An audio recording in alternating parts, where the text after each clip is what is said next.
Hey guys, welcome to the stream. This is Arriagada coming to you live from Las Vegas, Nevada. We're here at Westgate, Las Vegas Resort and Casino, and we're here for the Acme 2024 ACS Nationals. $65,000 added into the event, running from May 11th to the 18th. We're now into day 6, and we're continuing the 9-ball teams action and the 8-ball teams action.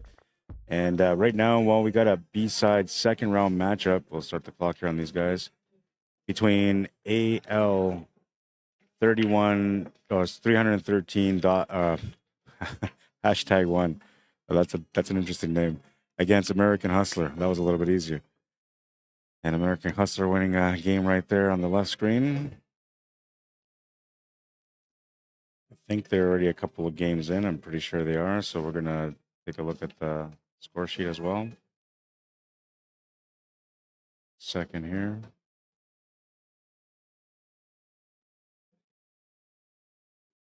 So the game is 2-1 right now. American Hustler in the lead.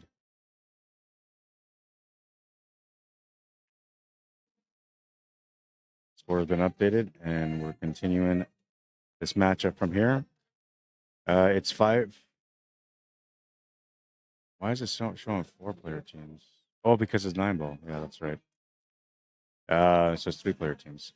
So on AL 3,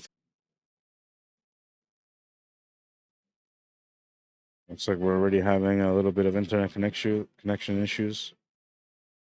Just started the stream and it already dropped once.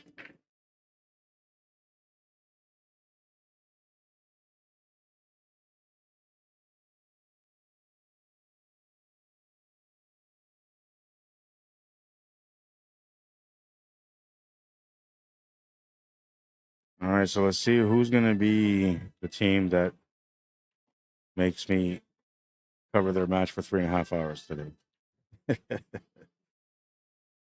So far, last 2 days, I've had some long matches. Don't get me wrong, though. I don't mind, man. As long as it's entertaining, I'm in.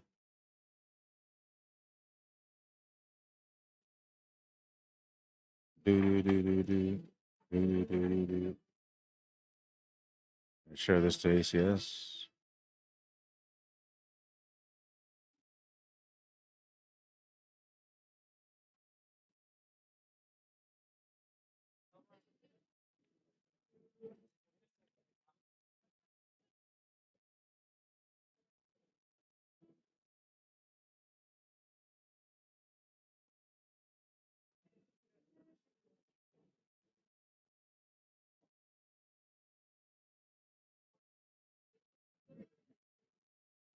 It's 9-ball, so I'm not gonna say it. Because last year I was like, well, or last night I was like, you know what? This is a race to 10. It's gonna be a fast-paced match, and I made the mistake of saying like it ended up being a 3-hour-and-a-half match. Or no, sorry, it was just under 3 hours. That's what it was. I stopped the clock before we got into the 3 hours. Tables turned over on table number 2. This is Bob Andrews at the table right now from American Hustler.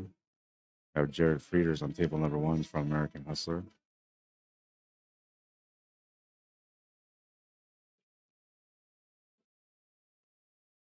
Following the action on table 2 right now.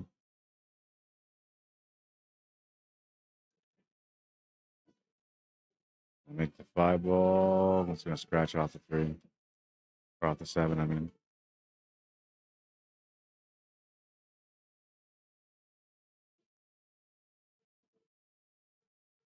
Safety play on table 1. And he's going to leave the peak at the 2.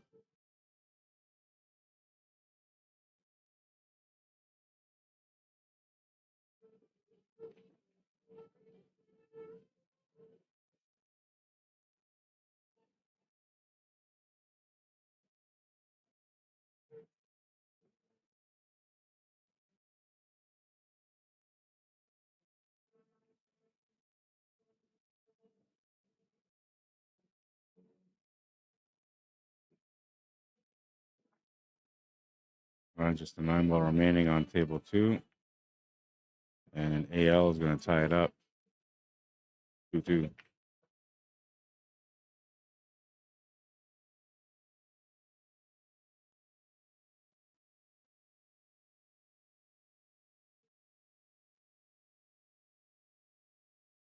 There are freers at the table now on table one.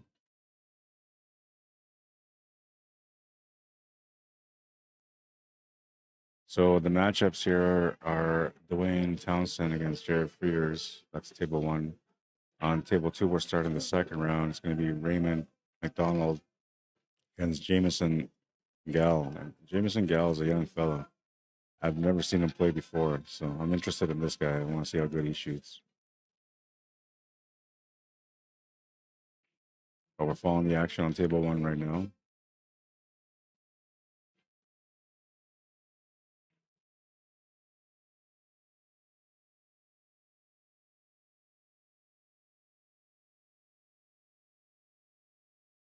Tight little squeeze by the 9 ball. Does he go for the 9 ball? Looks like he's cutting too well into the 9 ball. I don't know, he's making in the pocket. It's always risky, to go for these combos if they're not like sitting over the pocket. So usually advanced and master players are not gonna go for those kind of crazy shots if the table's available for the finish. This table is definitely available for the finish.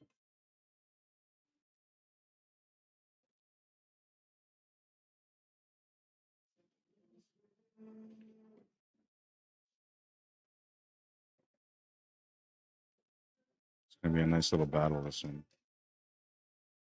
Both teams are on survival mode right now because they're both sitting on the B side.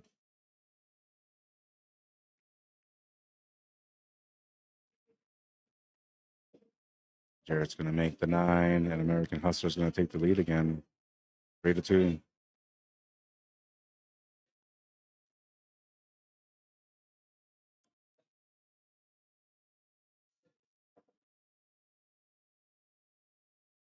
The young fella on table 2. Shot to the corner.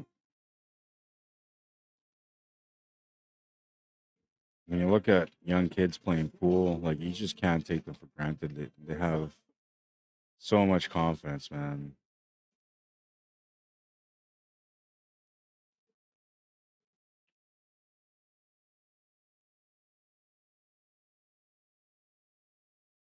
I don't know why my saturation was so high there.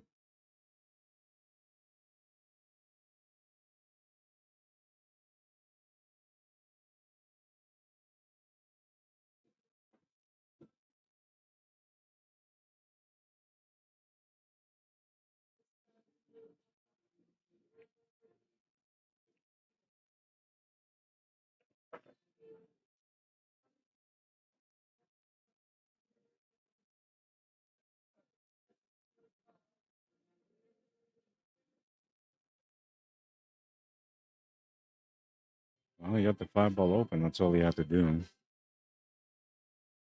Now it's going to be a little bit tougher to get position on that 6 ball. So here, you usually want to hit it with left hand draw, come off the left cushion, bottom cushion, and the right cushion to get above the 6. That's where it's normally played. It's going to play safety though. Smart kid already. Most young players that I know would just hammer the ball in and try to go for the run out, but he's got some great balance in his game. Puts his opponent in a tough spot. Now, American Hustler, like they have a lot of great players on their teams. And so if they put the kid in, that means the kid's gonna be a great player too. Ball in hand. 5 ball to the side. 6 ball available. 7 ball available. 8 ball goes to the side, so he should be all right for the finish here.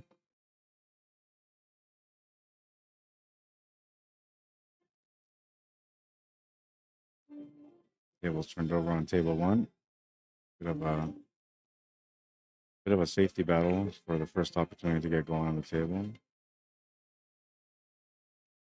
Slightly overpowered that shot there on the 6 ball. It's going to make it a little bit more uncomfortable for that 7 ball, but he can just play the cue ball across with the 8 ball to the top right corner. That will work. That will work too.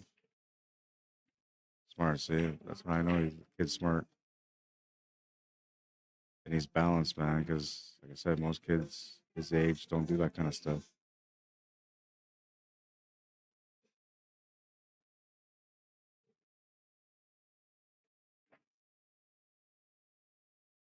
Perfect touch, perfect weight. Options to go to the side or the corner. Corner will help him to get over for that handle, so that's probably the way he's going to go. But you can stun over with the side pocket too, so it's shooter's choice really. Both options are good. I just think that, that you're forcing the ball a little bit more when you go to the side, but it looks like it's a fairly easy shot. Yeah, it was. Both ways worked. It's going to set up the 9.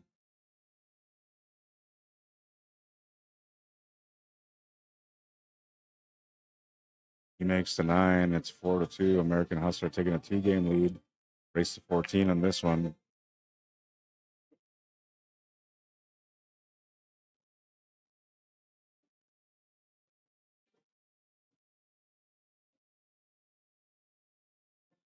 Oh, sorry, it's a race to 10.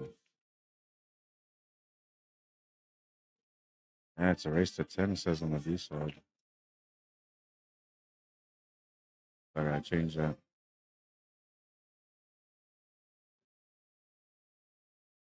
That makes things interesting because that means this match should be a faster paced match. And that also means that every rack's going to be important here. All right, so Jameson Gill winning his match on table 2. Now we bring in Dwayne Townsend from AL 313 #1 against Bob Andrews. Oh, that's not the shot. That's not the match. He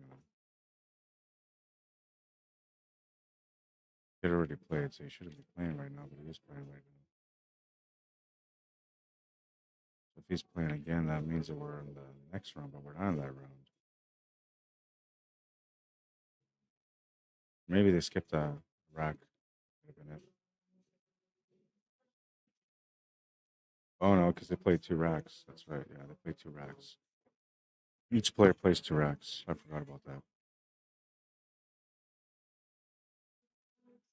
So Kid Jameson Gall at the table right now, table 2, playing his second rack against Raymond McDonald. That's what it is.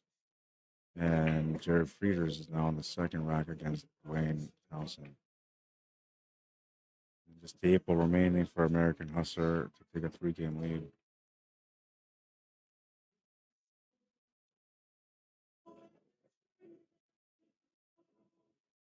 Five to 2. Now, like I don't know AL 30 or AL 313 very well. I've never seen any of their players before, so I have no idea how good they play. American Hustler, I got a chance to watch them last year, and they're a really good team. Every one of their players on the team can run tables, and they have that crazy fighting spirit that champions have. They're gonna have a showdown with Las Vegas champions, who ended up winning their match last night in the 8-ball men's advanced masters division. It's gonna be a juicy one because those 2 teams have met before, and I'm telling you, man, it's gonna be a really nice match. Like the way the kid plays so far. Nice balanced game. Doesn't do anything crazy either.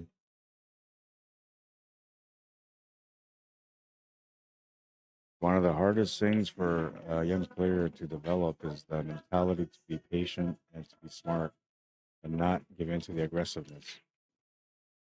And this kid's got great balance, focus, confident.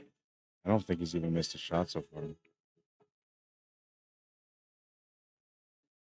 He's played safety when he had to. He's made the shots when he had to. And position play is pretty good.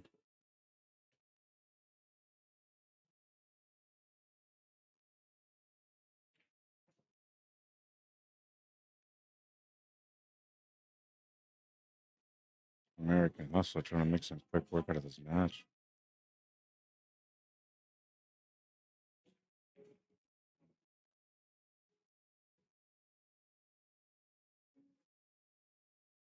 Kid makes the 9. 6-2 for American Hustler, and they need 4 games if it is a race to 10. The score sheet's a race to 10, but I thought it was a race to 14. I'll go with what they say.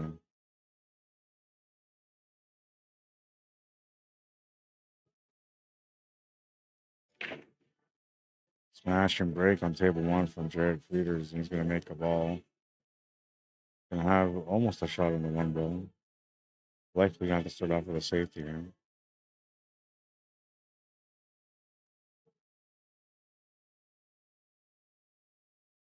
There's also a push option, but I mean, you can see the one, so he's not going to push. Or at least he shouldn't.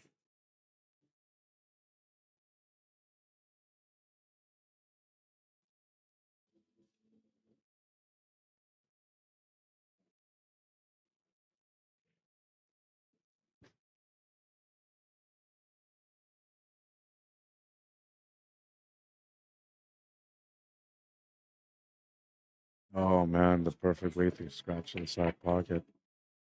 So opportunity here for AL 313 to get a little closer in this matchup.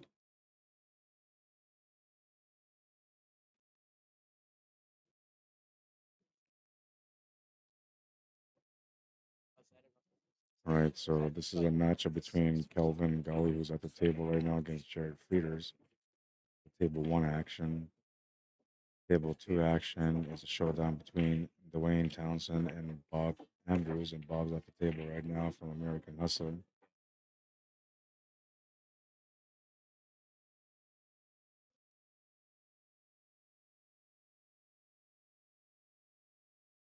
Now, from what I remember, like Bob doesn't smile, man. Bob only smiles whenever the match is over, but that's it. And I'm not talking about the match against his opponent. I mean, like the actual full match. Once the team wins, that's when he's smiling. But other than that, it looks like he's out all business and all ready to go all the time. And there's a turnover there on table two.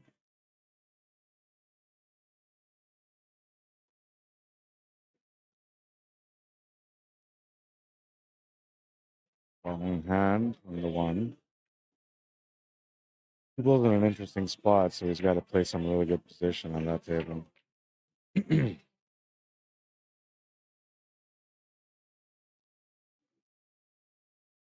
Well, this one definitely shouldn't take 3 hours. I mean, we're already 17 minutes into this match, and 9 racks, 10 racks are already in play. It is 9 ball, though, so it's a little bit faster paced. 8 ball is usually a little bit slower. There's a little bit more strategy behind it, and there's more options for each player. So usually it's a little bit more of a methodical play, where 9 ball's a little bit more standard. You just kind of play the shots, play the angles. That's all you got to do.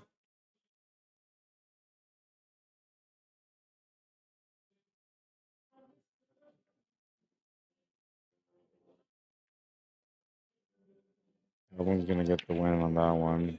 They're down by 3.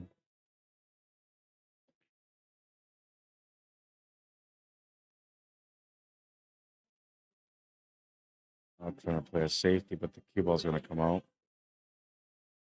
Really aggressive safety, too, because he was trying to lock him up behind the 8 ball.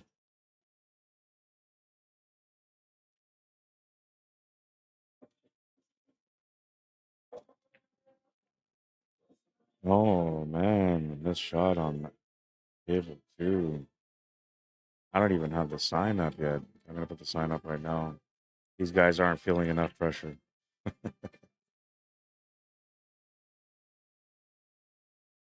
I don't have the power cord for, so I'm going to let these guys get off easy on this one. We're not going to put the sign up for them. All right, so we're moving into rack number 11 on table 1. Rack number 10 is still going here on table 2. He's left him a peek at the 2. Tangent line is a little funny here on this one. He's trying to take a look to see what he can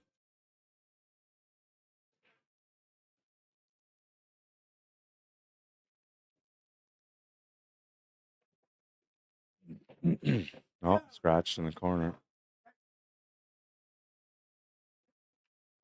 And this is a decent spread. Jared should have a good chance here to run this table out. 2's at the top left corner, so he's got to make the 1, get the 2, come back for the 3. No. Up to him how he plays the shape for the three. If it goes past the five, then he'll set up for that corner. Now he ought to play side to side shape in order to get onto that ball.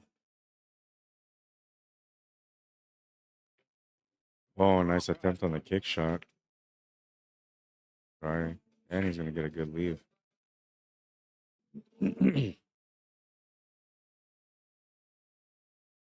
Back to table one.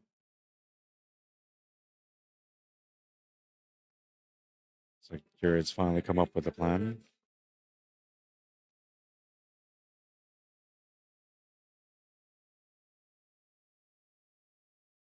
Like that six ball being where it is kind of limits what he can do. So it might end up being a follow through shot that he's going to set up for him. Oh, that's better, I guess. If you just draw back. So that three must go past that five. With this angle, you don't want to fall through. With this angle, you want to draw back. And you don't have a lot of angle. Like you're straight on it. So you got, draw it back. And hopefully the cue ball doesn't clip the horn on the way back if you get that good of a stroke on it.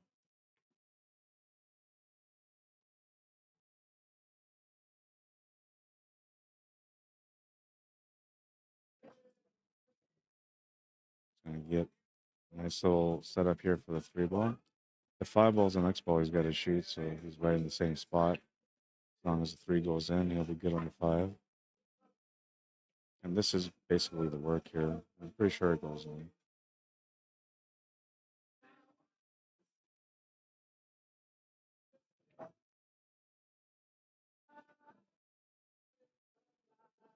in. He's gonna end up missing the shot. It was a little tight. Looked a little tight to me.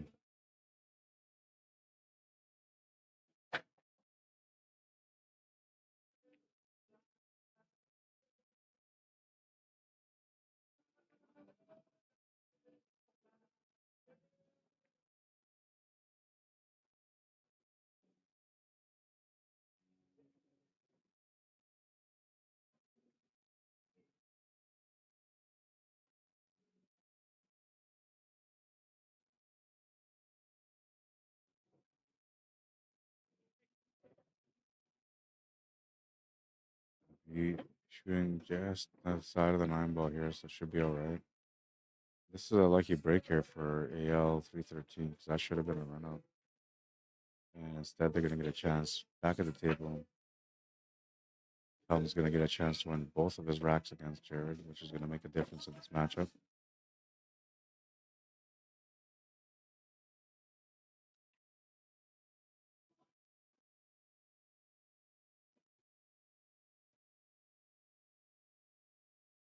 Bobby working the table out on table two, trying to get American Hustler to that bill action spot. They're 4 games away from winning the match. If we can win this one here, that'll make it 3. It's going to get a bit of a funny roll here on this one, and might have to go for a long rail kick shot for the 7 ball. Pretty sure he's going to have to go for a long rail kick shot here, only because it's leaning against the horn, so it's a bit tougher to make the ball. Now you could try to maybe, hit that 7 ball flush for a double kiss to push it into the side pocket. That might be another option. But I think you're pretty standard here. As long as the table is rolling true, then you should be able to just go off the bottom rail and back up with that 7 ball. The opponent is looking at the ball. Want to make sure that if he's going to play a safety, that it's off the rail. So like Calvin's going to win that rack on table number 1 as long as he makes the shot on the 9 ball. Taking his time to work it out. Yeah, he's going to have to go for the long rail kick shot on table 2.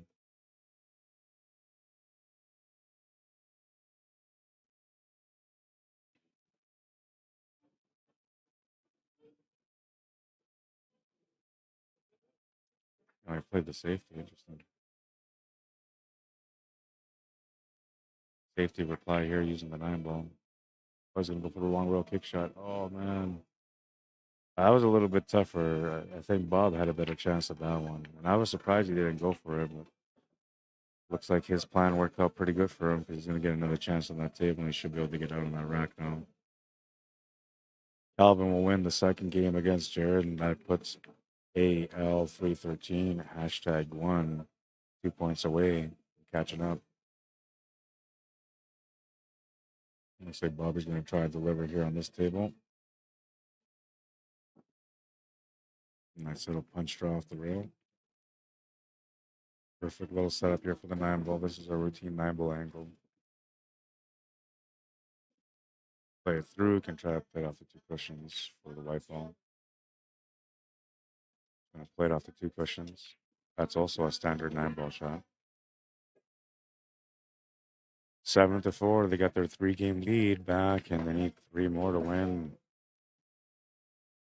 American Hustler sending in the forces into this one. Bobby at the table on table 2. Jared at the table on table 1. These guys know how to play, man. They know how to close. So if they get their games in here and they win their games, that's going to be the match.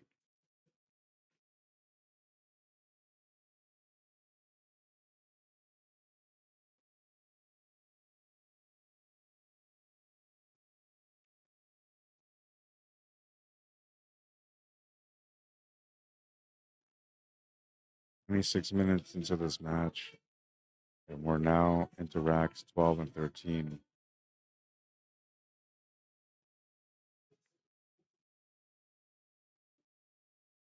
Now, if this ends up turning into like a 3-hour match, it'll be a complete miracle, and that means that these guys would have to like totally, absolutely slow down their game.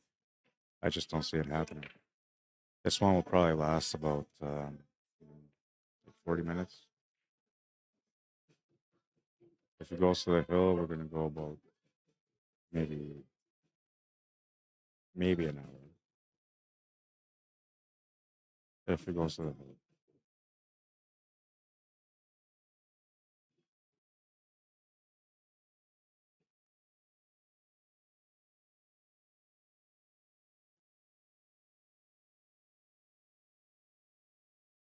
All right, here we go. Moving into the next rack, rack number 13. There are freers to break.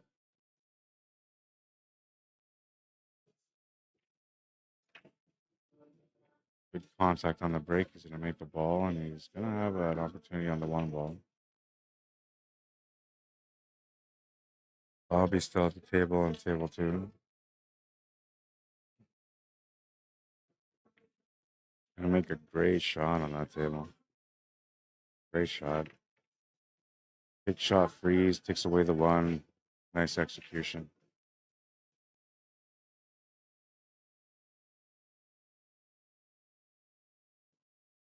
Table 2, we're looking at beautiful kick shot on the 1. Just gets that 1 ball or that cue ball to wedge against the 9. Jared's going to make a back cut on that 1. That wasn't an easy shot.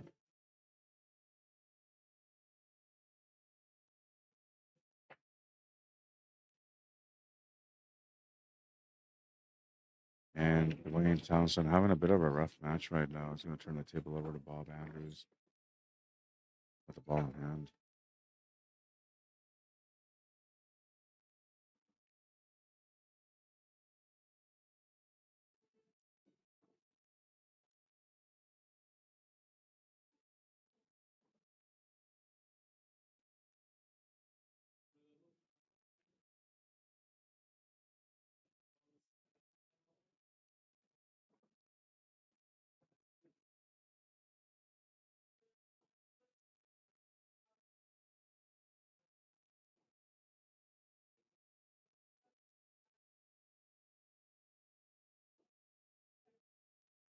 From a back shot here. Or maybe not. Maybe he's just going to set up for the billiard shot on the 9. I think that's what he's thinking about on table 1. Yeah, that's what he's looking at right now. It's a pretty natural tangent line, especially because he drew back for it. Bit of a touch shot here. You know, if you make it, you're good. But if you don't make it, you're going to leave an opportunity for your opponent. So you don't want to hit it, too soft. You want it a little bit firmer. That's what's going to take away some of the shot, unless he hits a perfect spot. Yeah, see, that was the problem. So now because of that, it's going to turn over the table, and likely, his opponent's going to end up trying to bank this three ball back to the nine. That's what makes sense here. He doesn't have a shot, so he just has to go for it. So either that, or you take an intentional foul just to pot the nine ball and get it spotted. But that kind of stuff only works in the lower levels. At the advanced masters, you're basically just turning the table for a loss. And Bobby's going to scratch the cue ball on table two. So AL 313 with a chance of both tables. And oh man, he's going to get lucky on table one. Went for the bank on the combo on the nine, and it's going to miss it.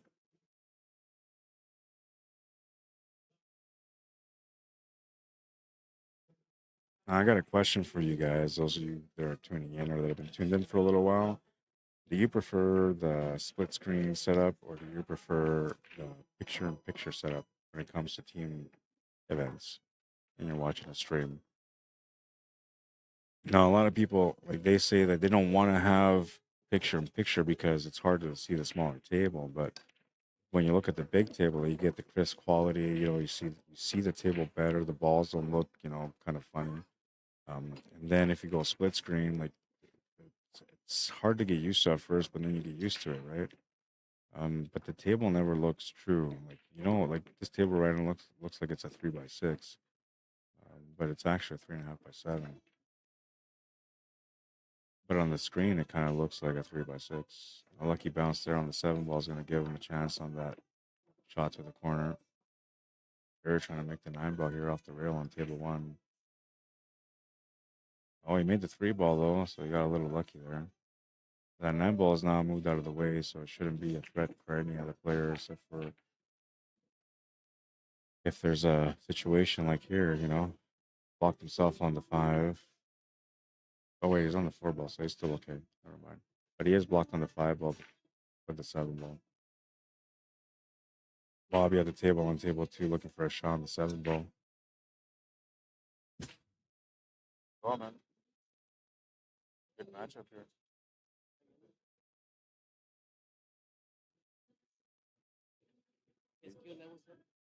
Huh? Advanced Masters. Qué bueno también. Este equipo son top notch. Parece que, no me acuerdo, pero parece que ganaron este event last year. Playing the safety.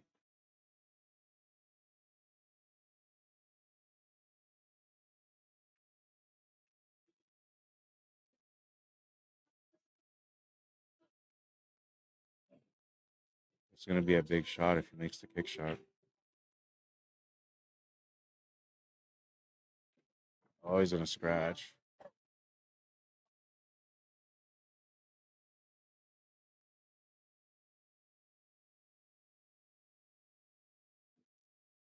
Locks him up in a situation here. Can't really see the four. Needs to hit the four. Because otherwise, if he doesn't hit the four, I'm talking about table one, that's going to be a ball in hand for Jared with a chance to be able to break out that five and seven.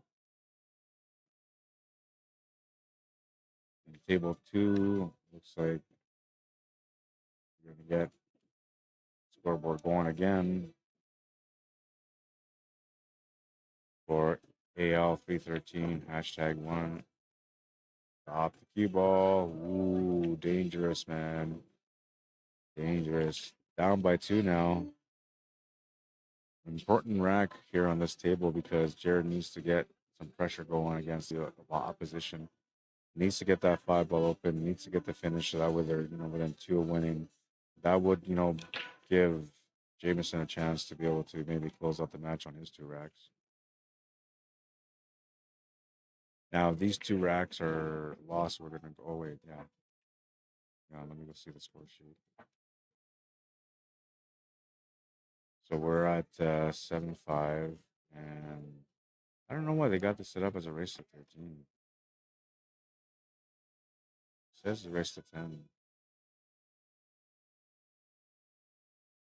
I'll wait till like one of these guys comes by me and I'll ask them what the race is because like it says 14 on the A, then 10 on the B on the sheet on the like the sheet where you register for the event, and it also says it on the score sheet.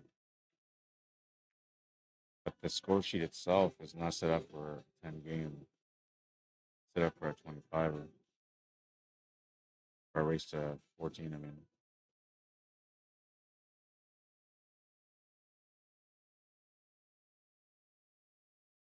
another safety shot on table one. We're now 35 minutes into the match.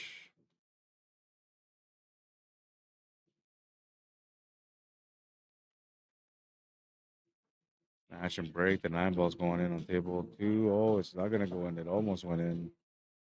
And that's not a good thing that it didn't go in.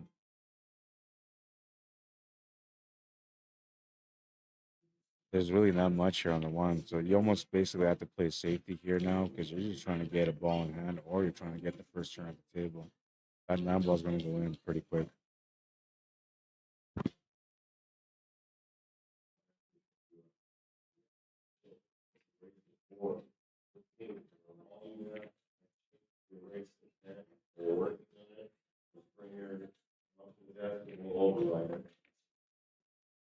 Boy, he went for the 9-ball, man. And a safety. That worked out really nice. That was an all in kind of shot, you know? But he played it in a two-way too, which was impressive. They're just being patient on table one, playing another safety here.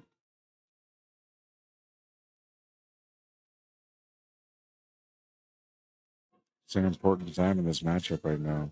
The momentum is trying to swing back towards AL 313, hashtag one. And American also doing the best to hold up against that momentum. This will be an interesting shot if he can hit the 1 ball to get it all the way up there for the 9 on table two. Oh, he's going to leave the combo. He's going to leave a straight combo here. Bobby don't even take his time. He's just going to make the shot because it's right there. 8-5. They need 2 more to win. If it is a race to 10, like Pete says. Oh, and look at this shot, man. What an attempt that was. Wow, like hooked, buried behind that 7-ball, and he made such a beautiful attempt. I think it maybe hit a little bit lighter. It might have gone in. The pace might have robbed him here.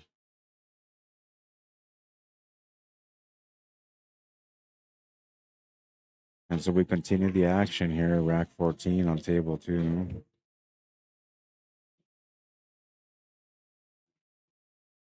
Jared Frieders gets his reward, playing the safety.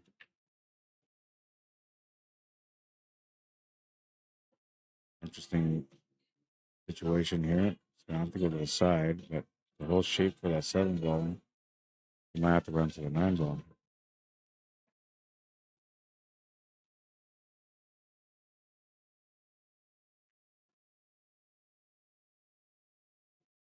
Got Tangerine to go ahead. That's what he's gonna do. I like that. That's a better choice. How you doing? He slept the next round.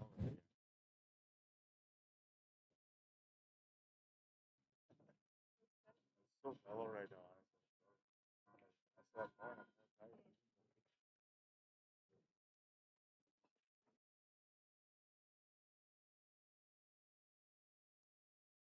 so tired.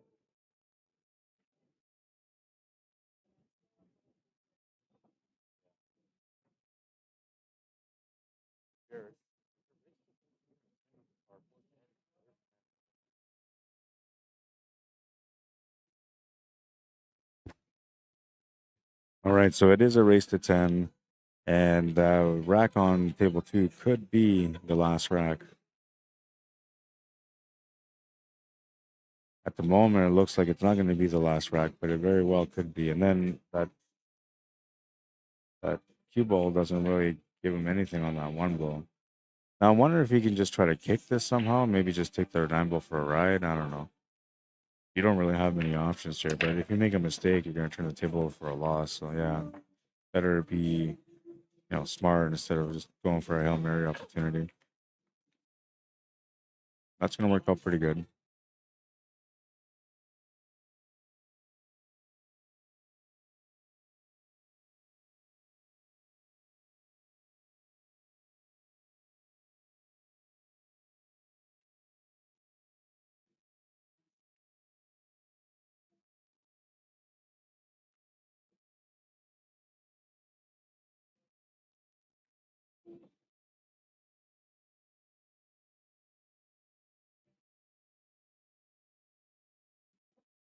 Bobby makes the shot on the 2, gets position for the 3.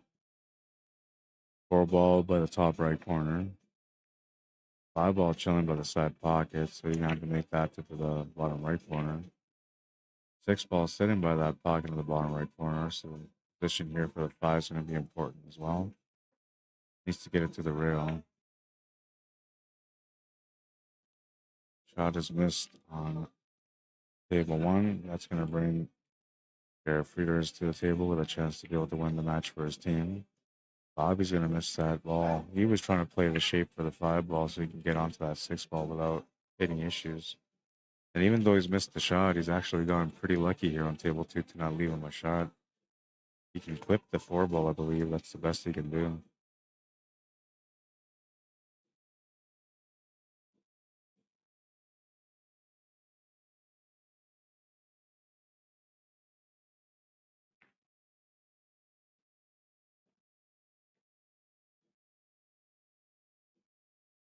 We do have other action going on beside us, so if anything, I might go to the 1 camera setup for the other match that's going on, and then you just won't be able to see the second table. We're only going to be able to see the first table, but that's okay. I kind of like that better. All right, let's see what you guys say here as far as what you prefer, picture in picture or split screen. Scoring, how you doing? This is a little table marking there on one. Just realized this is at the Westgate. Yeah, this is a Westgate hotel or resort, I should say. Eric Mitchell on Facebook, how you doing? Says, not a big fan of split screen. Balls look like eggs on my device. Yeah, they do. Hi, y'all. Says Kathy Secrets. Have a great day, Rod. Thank you. Keith Yowes says, are you streaming the ladies' advanced team match at 10:30 featuring our one and only Marianne McConnell? Thanks for the stream, Rod. Shared and liked. Thank you. I appreciate that. I don't know. Like, I don't have control of the matches, right? It's the TD that gives me the matches that I'm going to be covering.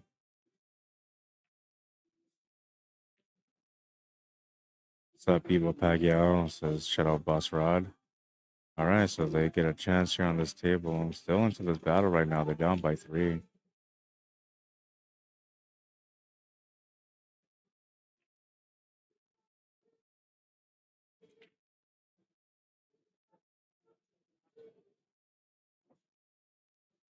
What's up, Mr. Harold? How you doing, man? Dean Custer says split screen. Gore Kerr says split screen. Keith Yowes says split screen looks okay on our 32-inch. Yeah, so that's really what it comes down to.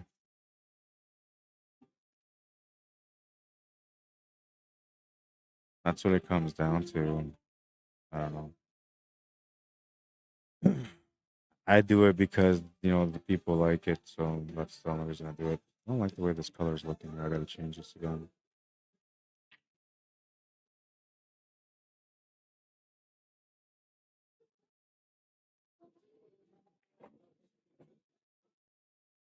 That's a little better.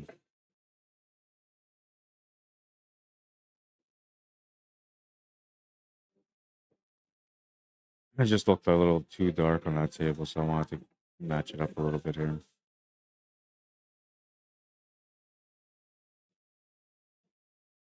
Jared trying to set up for the finish here for his team. Just a 7 and 9 ball remaining to win the match. Jamie Gal at the table on table 2 from American Hustler. He's got a chance to win the match also.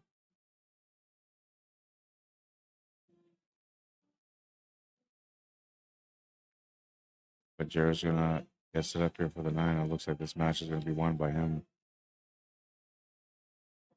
Captain trying to deliver the win for the team. And he will. That's the match. 10-6, the final score.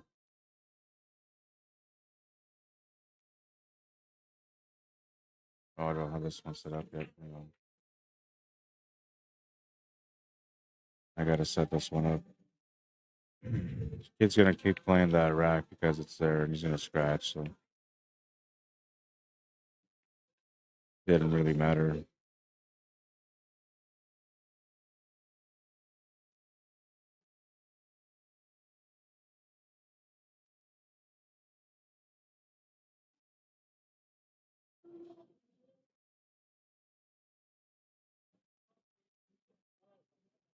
All right, so that's a little better.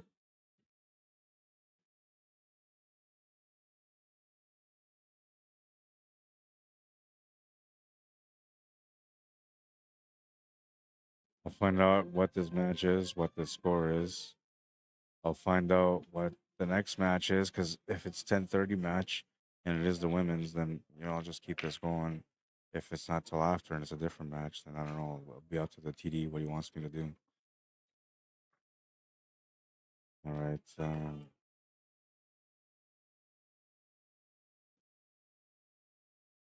Give me a few minutes here. I'll be right back.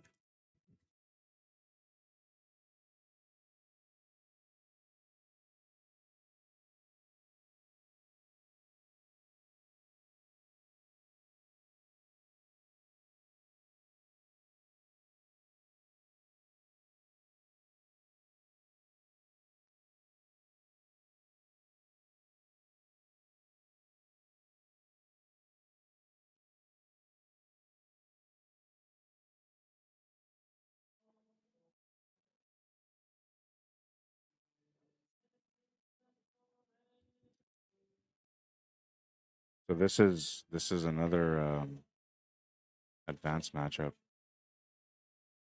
This one's a race to 14, so this has to be the A side. Check the bracket here. No, it's B side match. So why is it race to 14 there? Or maybe it's just a misprint on their CompuSport app. See what the score sheet says. Score sheet says is a race to 10.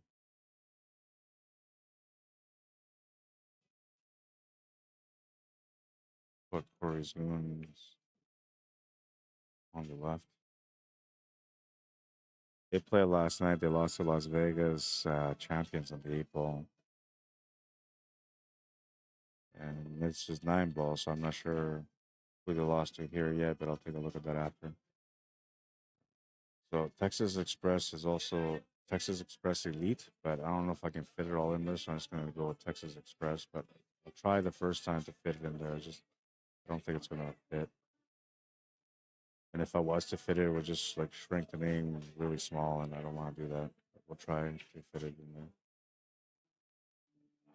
And the score here is currently at 7-9 for his moves. Oh no, that's the match. Yeah, that's the match. So no need to put that up. All right, so now I gotta go find out what the next matches are. I'll be right back.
So we're at an interval here. We're waiting for the next matches, but they're going to come in about 15 minutes. It's not going to take very long for this match to get going. So I'm just going to keep it going. Let me find out who the next match is going to be, because that's going to be important. I believe it's going to be advanced women's and advanced men's.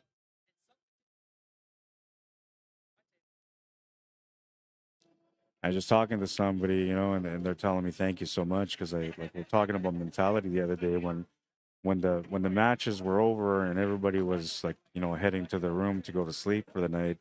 I sat here and spent a little bit of time with one player, and then he had a good friend that was sitting here with him, and he's like, "Hey man, do you mind if I jump in here and I get some of that lesson?" I was like, "Yeah, no, absolutely, man, get in here." And then it's funny because two of these guys were finalists. They're playing the championship match and they finished.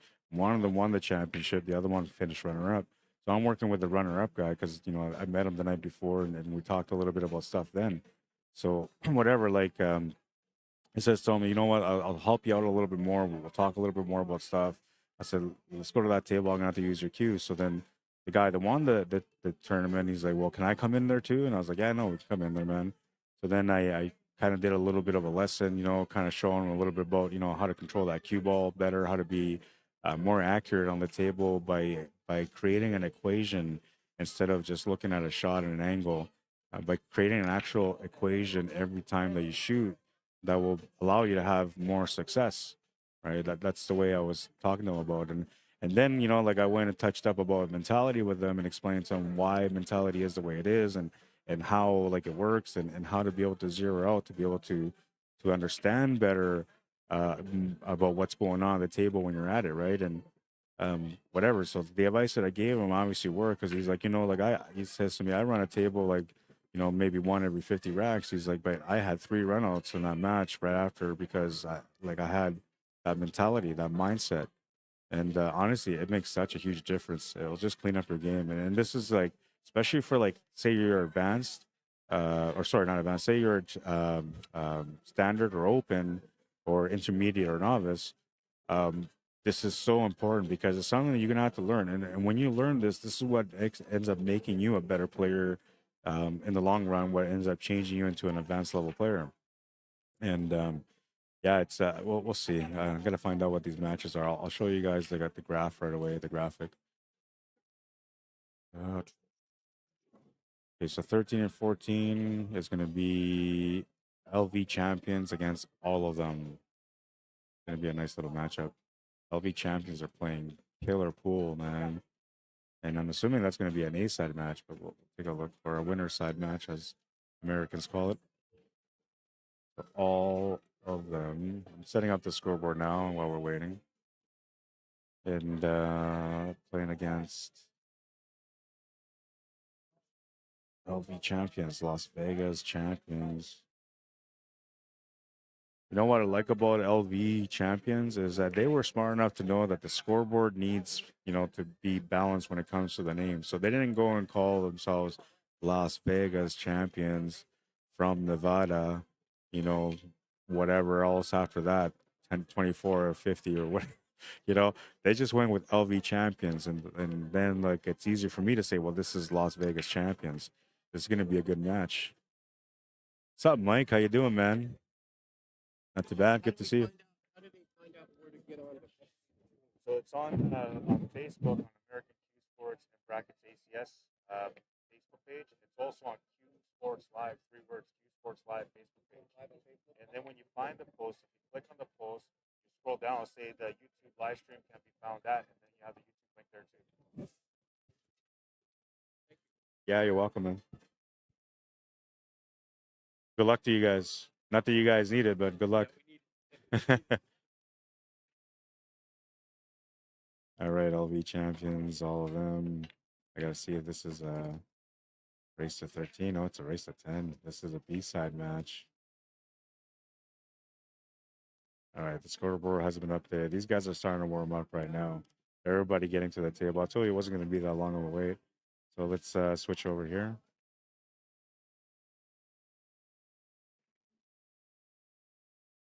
Going back to this table now.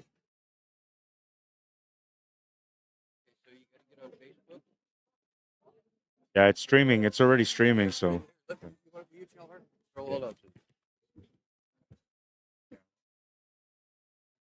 So you got to find the easiest way to find it is on the small slide. It's not a page.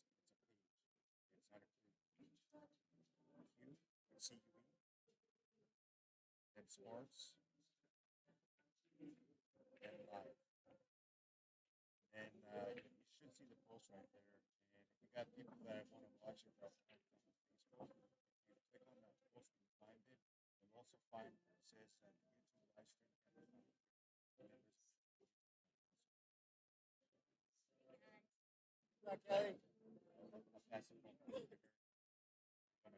Thank you very much. That's on Facebook. Yeah, how you doing, brother? You can find it on Cuesports Live or on the American Cuesports Bracket ACS. If you go on that post on Facebook, you'll find the YouTube link. Connie, tell her. I'll make that corner ball every time.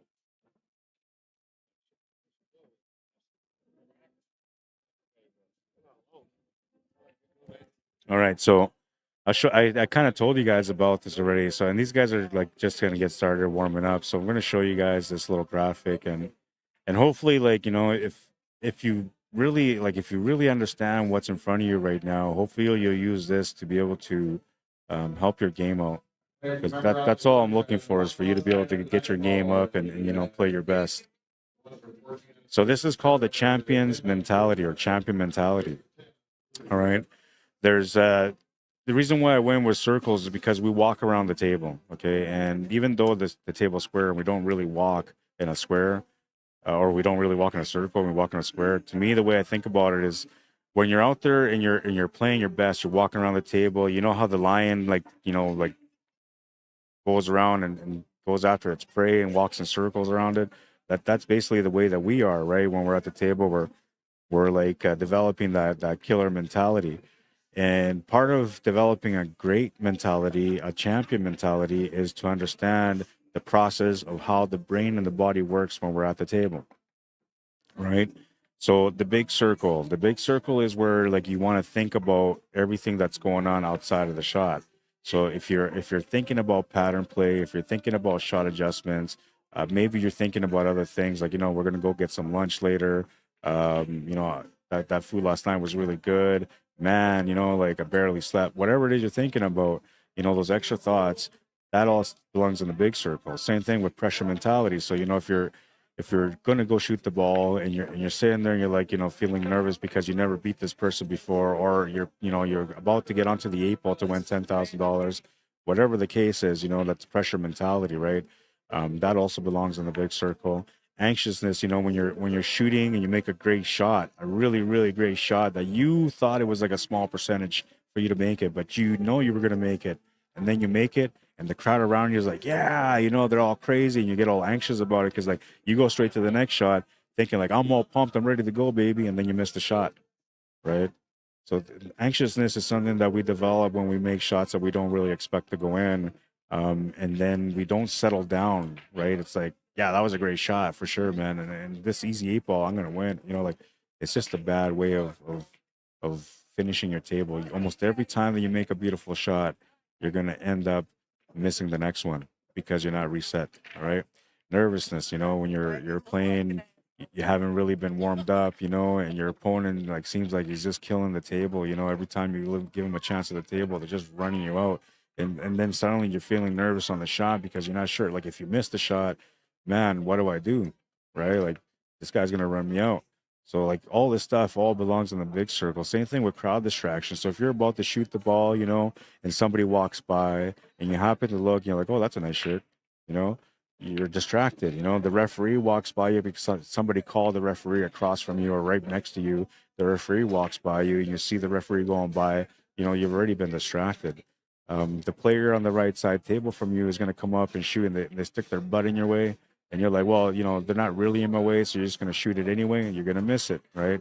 So there's like, all this stuff belongs in the big circle, and the reason why you're missing is because it belongs in the big circle. All right. So what you have to learn how to train to do yourself in your mindset is to understand that there's a lot of distractions outside of your shot before you shoot. And all the distractions belong outside of the table, not inside the table. When you're inside the table, or as I call the small circle, the only thing that you should be doing is just making the shot. Execution only. That's it. If you go down and you change your mind, you get up. If you go down and you change your spin, you get up. If you go down and somebody walks by, you get up. If you go down and your opponent says, "Hey, what are you shooting?" You know, you get up, right? You walk around if you have to. Most people, like, the best way to do it for me, man, is when I get up, I'll reset and walk around the table once, right? We call it the chalk walk. And so you chalk your cue while you walk around the table. That gives you enough time to reset in between the shot. And now when you go into the table, you're going to go in there with just execution only, right? You already worked out all your thoughts, you worked out all your background thinking, you know, and you're just going to go in there and shoot and make the shot. And the more you practice this mentality, the more accurate you're going to become. The less stressed out you're going to feel at the table, because you're going to have a really good balanced mental game. And that's really what it takes to be successful at the table, to become a champion, is to have a really good balanced mental game.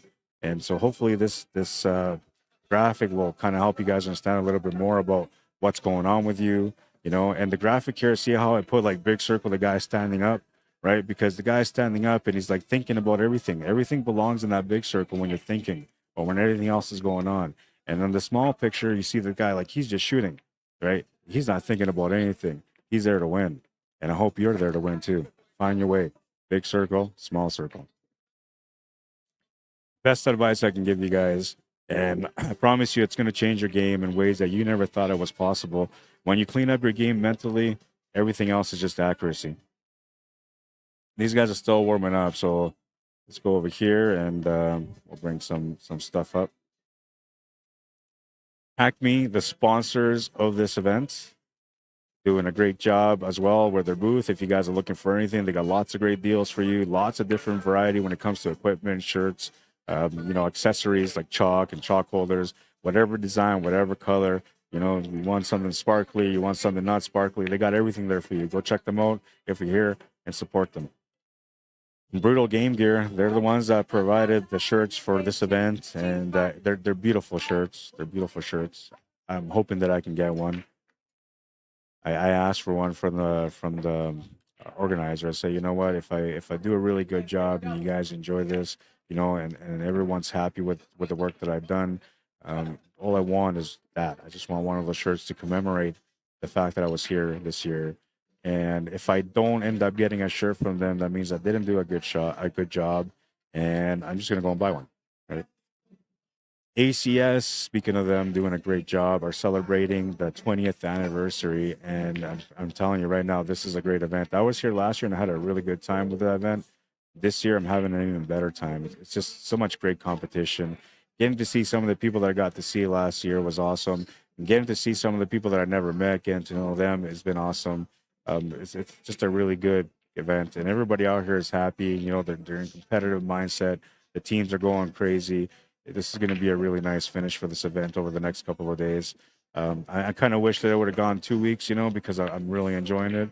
And I could have maybe made a bid to like move into the VNEA to cover their event, but I didn't. I don't know. I didn't have the time for it. I got a lot of work coming away, so I don't know. Hopefully, this event keeps growing and growing and growing, and that we eventually get more teams and more teams, enough so we end up pushing an extra day or two. And then I get a chance to enjoy more of that competition if I get a chance to come back. Because I don't know, man. Nothing's ever guaranteed.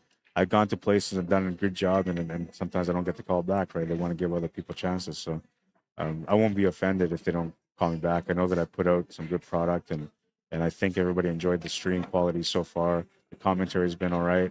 You know, it hasn't been the greatest, but it's been all right.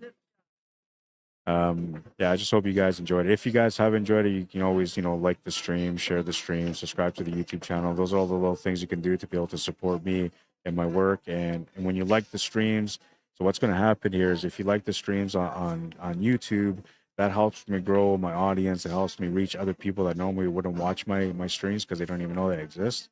And if you like the streams on Facebook, that lets the organizers know that you guys really enjoyed the event and that you guys really enjoyed me being out here to cover the event.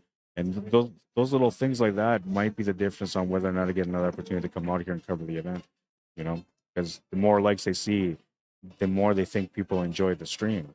Now, I can sit here and ask everybody for $1, And that will probably hurt you more than if I ask you for a like. The like is free. All you gotta do is just like the stream. That's it. Very simple. Doesn't cost you anything. And you know what? You didn't do anything except for like the stream in your mindset. But what you actually did is you helped me grow a little bit more. You helped the event grow a little bit more. You get exposure for ACS. You get exposure for myself, and of course for the players, man, because the players get a chance to be in the spotlight. Everybody watching them. It's a really good thing for everyone all around us. Your support means the world to all of us. Especially me. All right, so I don't know, man. Something tells me like we're about to have a really good time here, man. And I'm in the mood. I'm ready to get down like that. You know what I mean? Spin that stuff around. Let's just get it going, baby. I'm in it to win it. Yeah, man. Let's do it. We're going into this one now. It's about to get started. As soon as the first rack breaks, we're gonna go. The timer's gonna go. Oh man, I'm excited about this matchup. All right, here we go. Joshua Kondo on table 2 to break from Las Vegas champions champions. Timer gets going right now. He's gonna make a few balls off the break. He's gonna have a weird cut on this one ball, but he should be all right. The 3 ball is sitting just above the 6 ball, so he's got to find that small window between the 6 and the 9. But the thing about that is that the 4 ball's above, so he needs to find the perfect window to be able to fall through, come across, and this is where the challenge lies.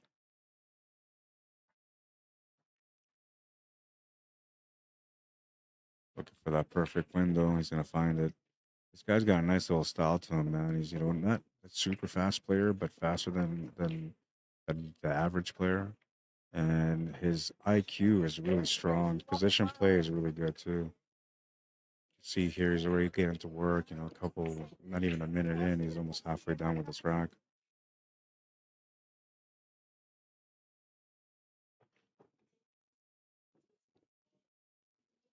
And even then, like the decisions that he makes here, it's just really good. Gets onto the 5 ball, has a shot on the 6 after that. Doesn't matter if he doesn't have the perfect shot, he can either run into that 9 ball or pull away from it. It doesn't matter, the 8 ball sitting by the pocket. Yeah, he's going to pull away from it. That's probably the smarter way to go, because if you run to the 9, when you get a bad roll, you're going to get hooked, right?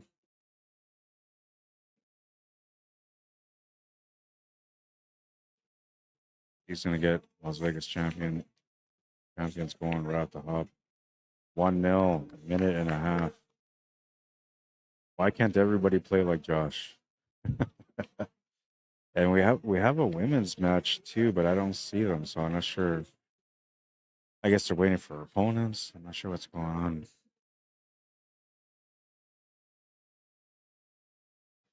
All right, so let's take a look at the lineups.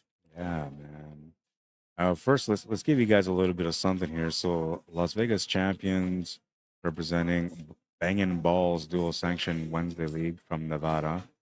All of them representing River City Billiards, and they're from Illinois. And their winning percentage as a team for LV champions is 63% so far. And for all of them, it's 38%.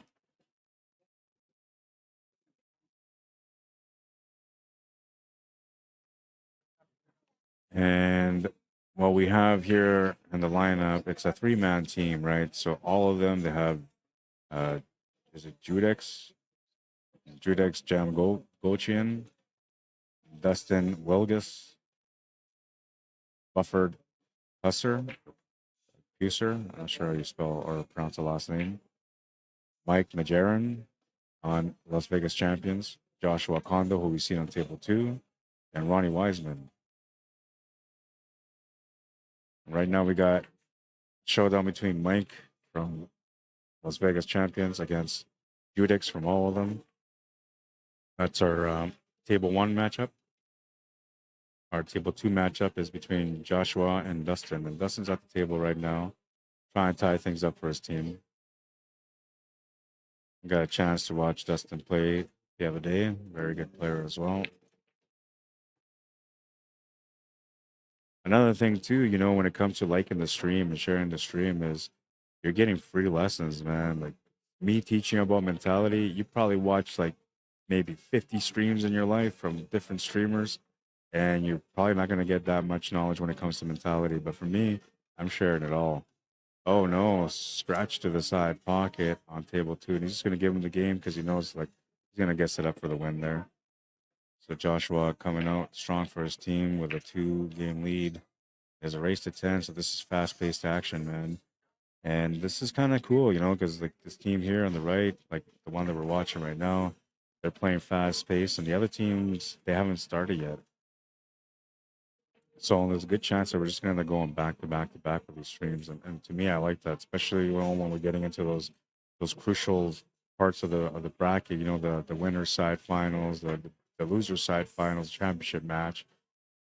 That's the stuff that I look forward to, right? So right now we've got good pace going, back to back matches, and only a 10-minute wait between these two. And look at that, the nine ball's gonna go in. Shot.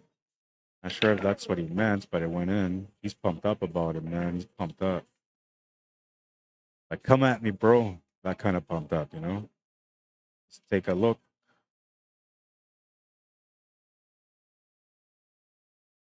Table on the left. What did he do? Oh, no. Did he mean that? What a shot. He was pumped up, man. He's pumped up. I don't know. I got to go back and look at that again. Okay, so when I go back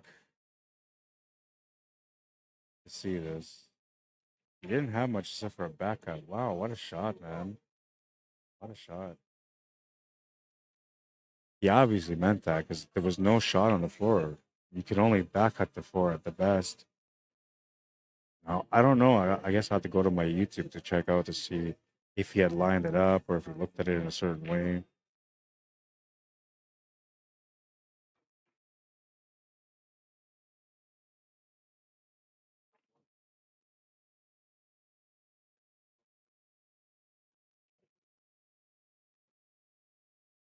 5 minutes into the match, 3 racks in.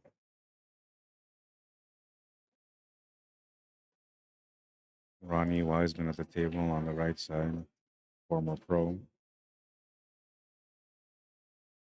Being a former pro, you know, this guy's been around, man. Used to playing for money, used to playing under pressure. Gonna make good decisions, gonna make great shots.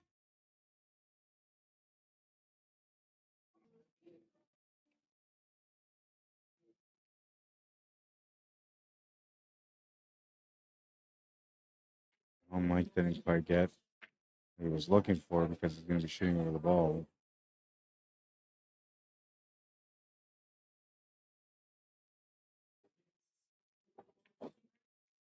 Uh-oh, it was going too far on table one. No, it's gonna stop just before the pocket.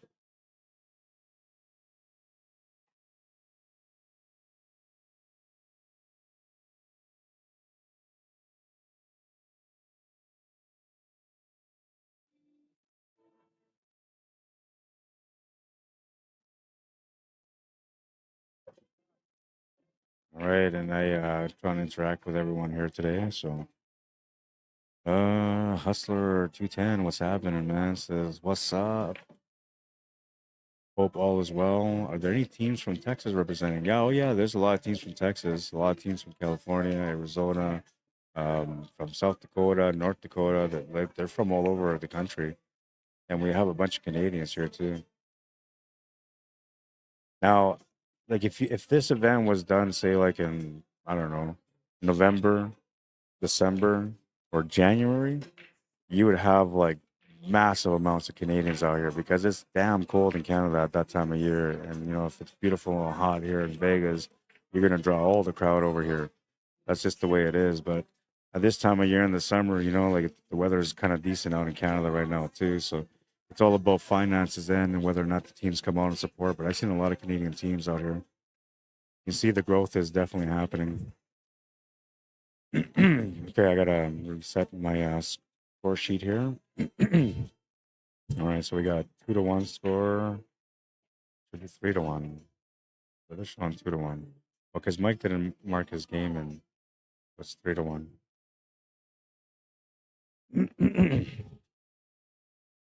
Yeah, that's what's going on there.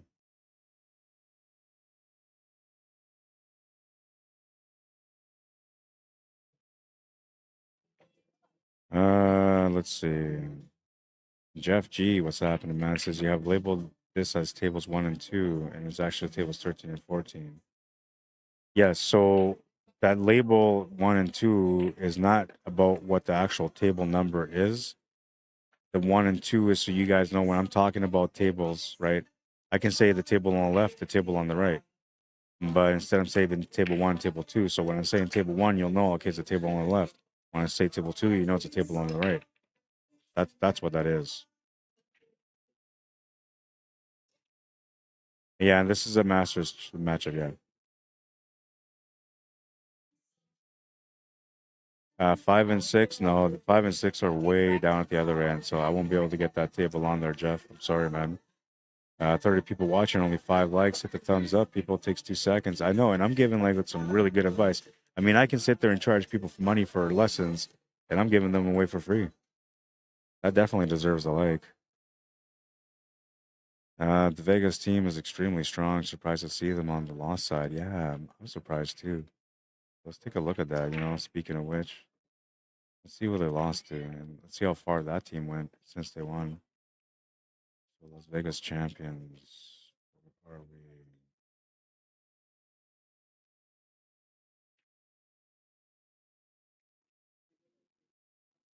Must have lost early.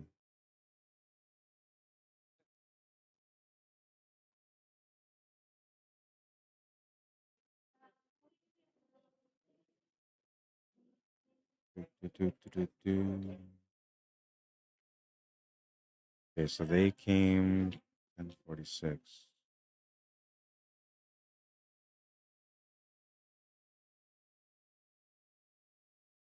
10:41. That's where they came from.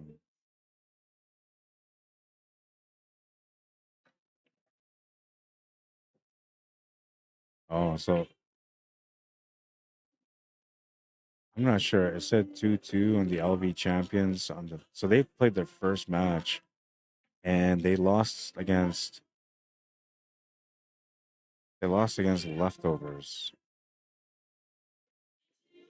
The leftovers went and played against Simona Savants and they won that match. Then they played against Thundersticks and they lost after that. So then they went to the B side. And leftovers.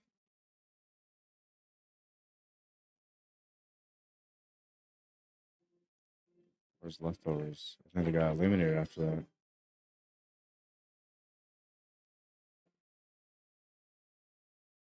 Yeah, I think they got. Oh no! Oh no! Oh wow!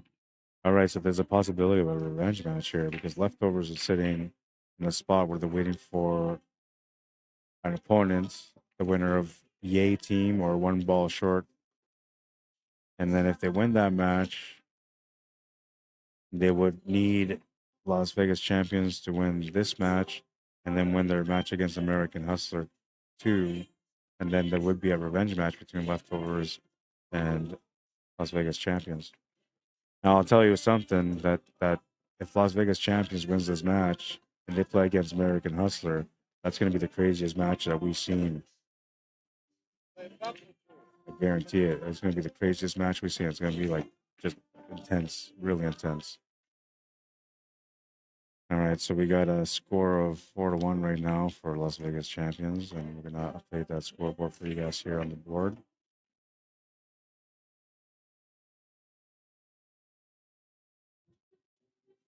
Mike at the table now on table 1, playing against Dustin Wilgus, and on table 2 we have a matchup between Joshua Kondo and Bufford Pusser or Pusser, I guess that's what we'll do. I'll just go by the first names. This is all of them. Their breaking round. Oh no, wait! I think the alternate breaks, right? I think that's what they do it. Yeah, it's alternate breaks.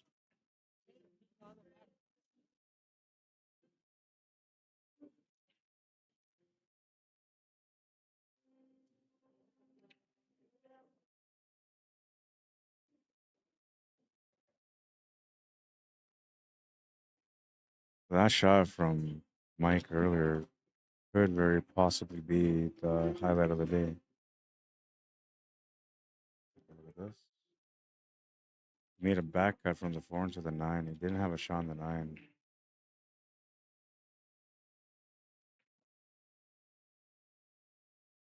That could be the highlight of the day today.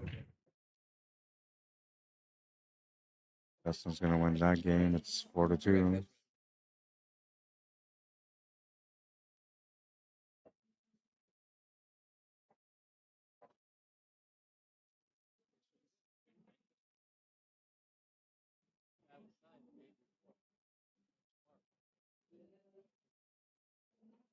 So the women's match has also started, and I believe this is an advanced level matchup.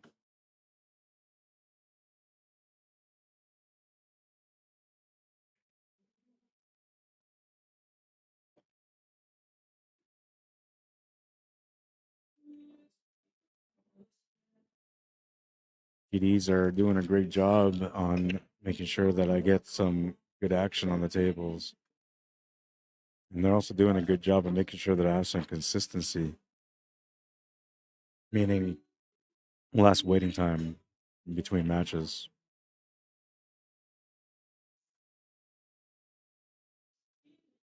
Josh made a nice little safety shot. Great competitor, Joshua Kondo.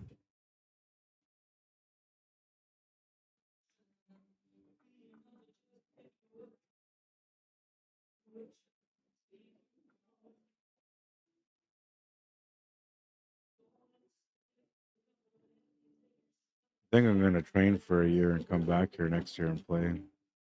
If I don't get a chance at streaming, I think I'm still going to make the trip to come out here and play. There's nothing more special than winning a national title, right? And I'm not saying I'm going to win it, but if I train for a year, I'll have a decent chance at it. Missed shot on table one. Dustin's going to bring Mike back to the table. Joshua Kondo, his safety, is giving him an opportunity to get going on that rack on table two.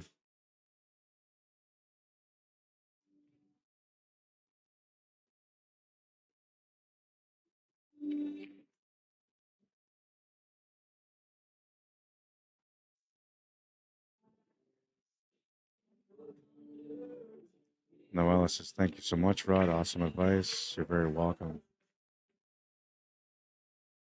Ford says, Ronnie was also born in Canada. Let's go. Judix James says, Tammy James.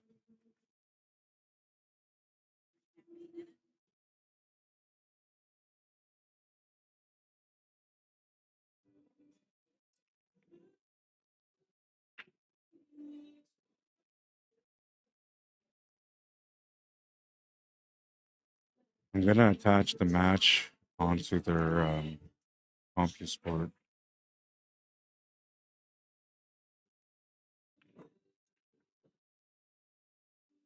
So those of you that are looking, or you have people looking for the match, you can tell them just to go through the CompuSport bracket, find their team name, and when you find it, it'll say on there, click on here to watch the stream live. The match has been attached now.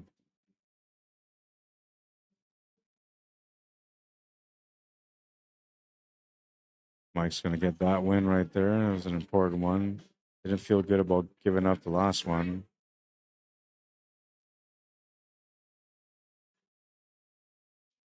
5-2. Oh, wait. Joshua won, I think, won his match too, or his rack there too. Get here. 6-2, yeah. Fast paces, race to 10. I'm not going to see too many back and forth racks on this matchup. We're 18 minutes into it, and we're now into racks 9 and 10.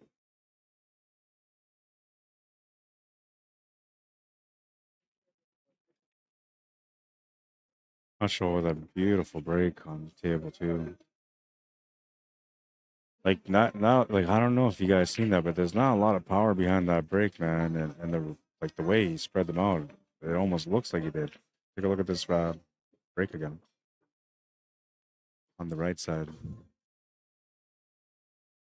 Straight to the point, man. Nice little spread.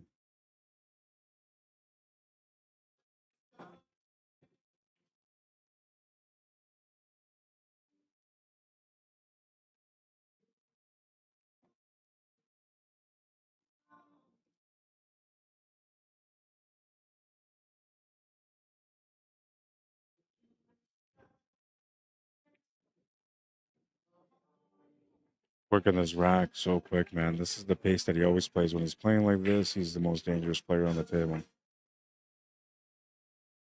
Like almost no thought process, man. Just shoot, make the ball, shoot, make the ball. 7-2. Leftovers must have been playing a really, really strong game to be able to beat these guys because these guys are playing a really solid pool right now.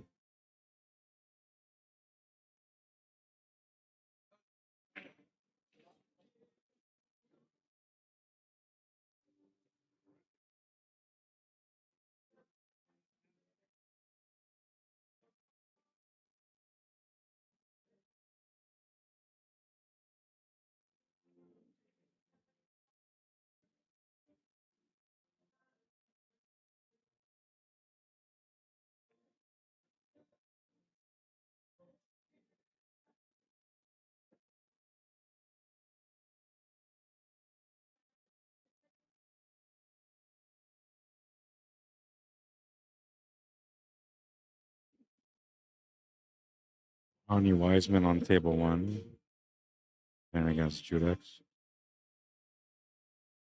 from all of them. Pro player experience. No pressure in these situations for him. Made some really nice shots last year that I remember. He's got a nice, good balance to his game when it comes to offense and defense. And the shot making is actually really good too, as far as like the critical shots that you have to come up with.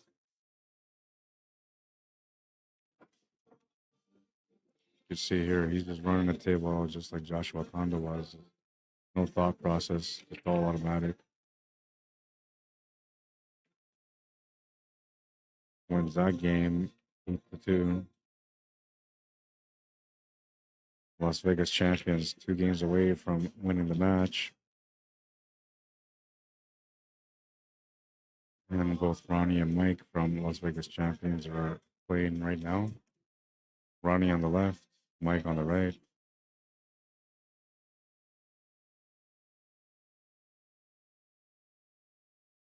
Alfred is playing on table 2 against Mike. And Judex is at the table and breaking on table 1.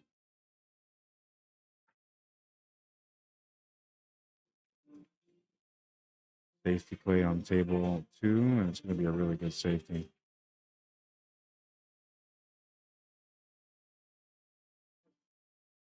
That's a really good safety.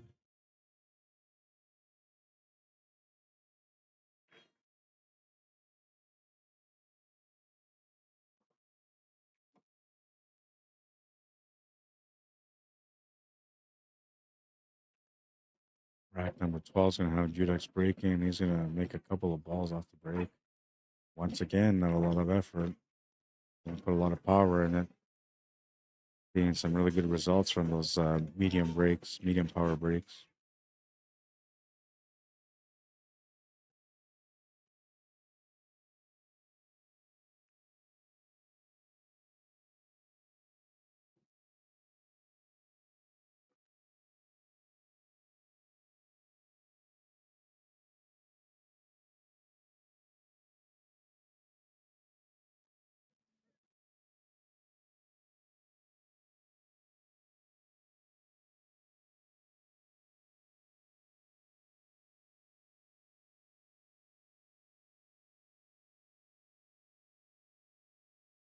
Just a miss that free ball in the corner.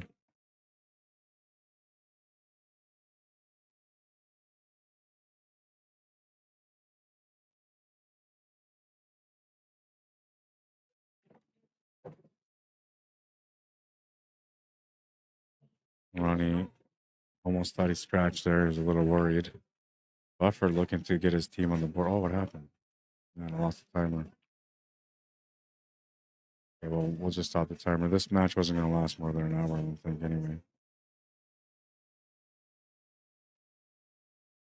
Oh, especially now that he missed that 9 ball. That was the one that was going to get his team going on the scoreboard. Losing that rack right there might be the most costly rack for all of them right now. That puts them with their backs against the wall. Mike's gonna make the shot 9-2. They're on the hill.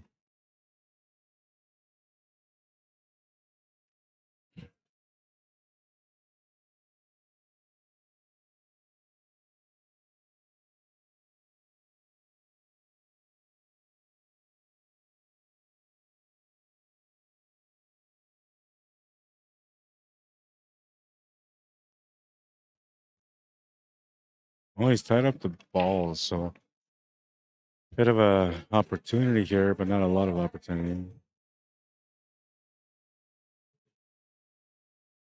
Once this match is over, we're gonna move over to the left side to watch the women's match. Only one table coverage on that one though. Oh, and he's just gonna miss the shot to the corner. Gonna miss it on the pro side though. He didn't leave him too much here on the 8 ball. We'll see where that experience helps Ronnie on table 1 to be able to come up with a really good shot here. You can go aggressive and try to cut it. You can try to bank it or safety. I'm thinking he's gonna go safety. A little too heavy. Got the right idea.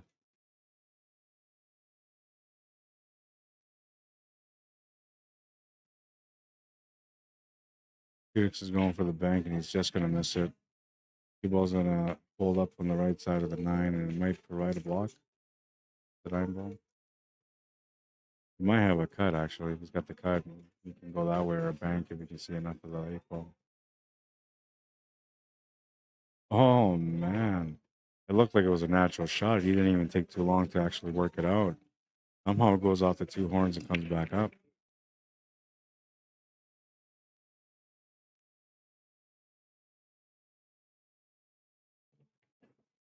Shot from Judix. He's got the 9 ball. They're giving each other the 9 balls on this table.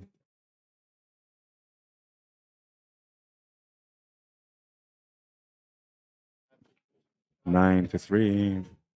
All of them down by 6. Joshua just won the match over there. I don't know. I got to go by your score, but I think it's 10, isn't it?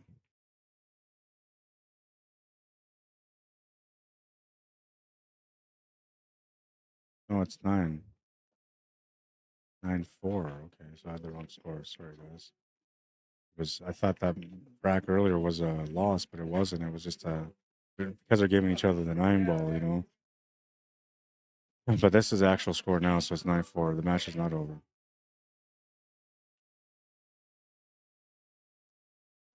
And all of them, lots of opportunities still left. If they can win these 2 games here, they can be down by 3.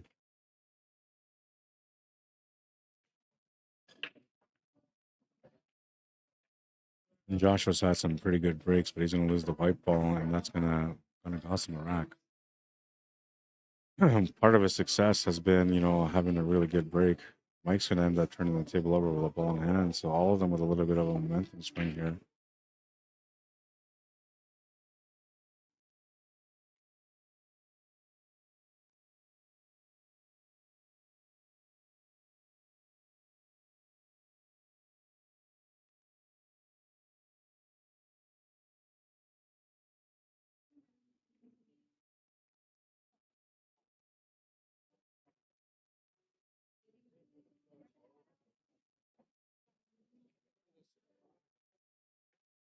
There's definitely momentum swings in pool, and it feels like this is one of those momentum swings. It looked like LV Champs was going to be done and, you know, maybe winning the game with a score of 10-2, but all of them making a return here. They're on both tables right now, too. And he's going to miss that bank to the side. And this is not a good turnover. He's left the 4 by the 9. There's a billiard shot here, and Mike's going to win the match. Oh, and he almost scratched.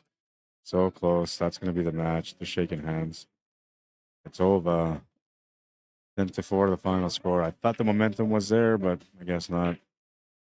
Let's go over here now. Got the ladies matchup going. Put up the score for you guys. Gotta find out who they are. I'll start the timer for them while I find out the details of what the match is and who's who.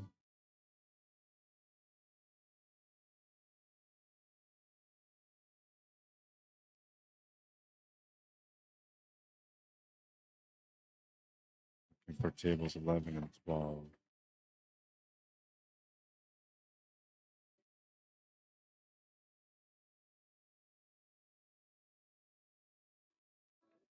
All right, just pulling around and pool hall girl. See, that's what I mean. Like it's really long names. I don't know if I'm gonna be able to fit them in there. This is a race to 10.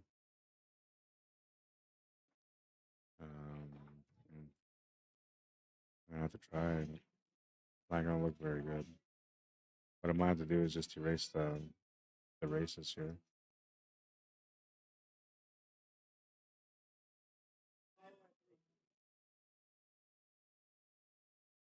Yeah, I'm gonna have to remove it.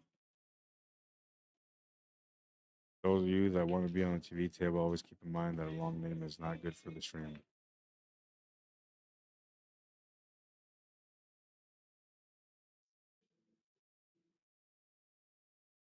Pool hall girls.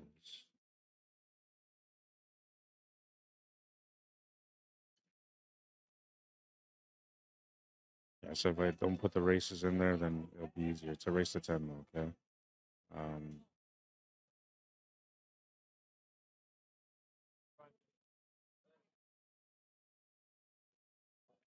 Yeah, you're welcome. Good shooting. Hey man, that 4 to the 9, you meant that, right? Yeah. Because like I seen, like you couldn't really see much of the 4 except for a back cut. And that was a nice little shot. Throw the 9. Yeah. That might be the highlight of the day, unless somebody challenges you. Good job, man. Let's get boogie.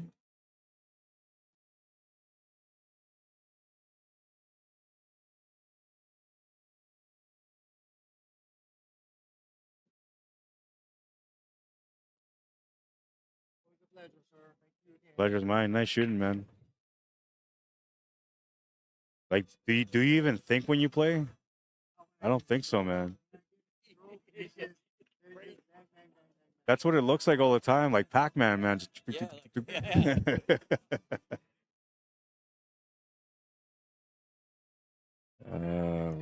to 10. Is it race to 10? I think it was.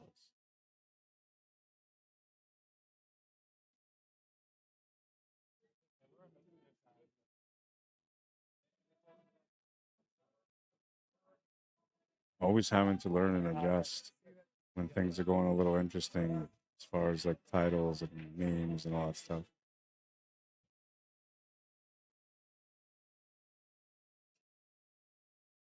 Go to town, this good. All right, so we're gonna put it right here underneath the clock.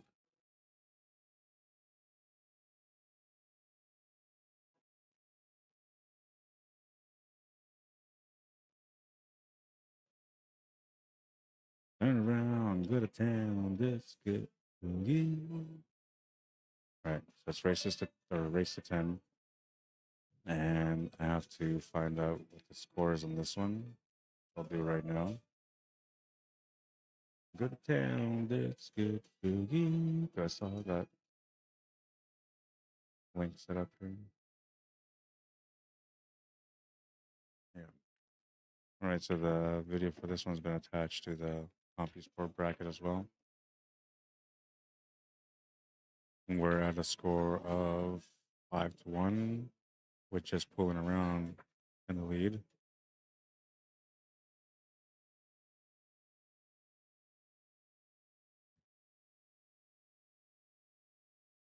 Scoreboard has been updated.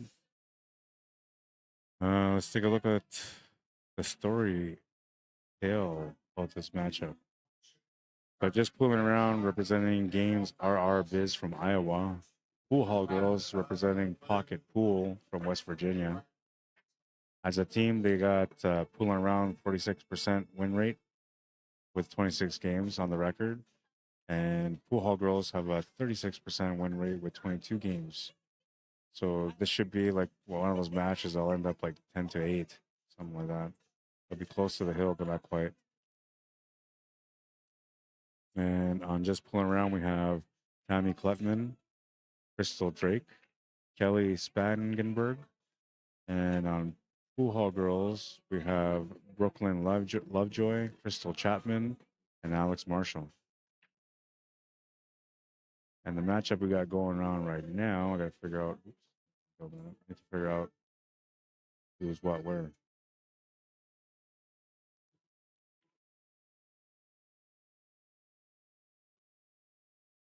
None of them have their team names on their shirts. It's going to be a little bit harder to figure out. Oh no, Pool Hall Apparel. Pool Hall Apparel. Okay. So Pool Hall girls would be the ones that are wearing the red, and blue, and white and black shirts. I actually really like their shirts. They're kind of fancy.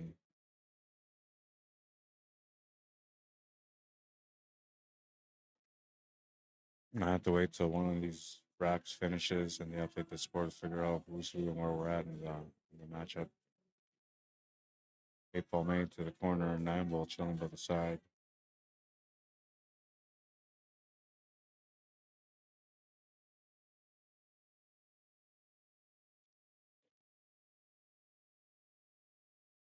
All right, so that's a win for Jess fooling around. They're having a bit of a one-sided match right now, being with a score of 6-1. But I don't know, man. I'm waiting for some action, so the action has to come, and maybe this is the one. Maybe this is the one that ends up being one of those hill matches. All right, so let's update the score sheet here on my computer to see what's happening. So that was Tammy playing against Crystal. On the other table, we have Kelly playing against Alex. They're on the second rack. Now, the other Crystal from just pulling around, Crystal Drake, is going to be having a matchup against Alex Marshall on this table.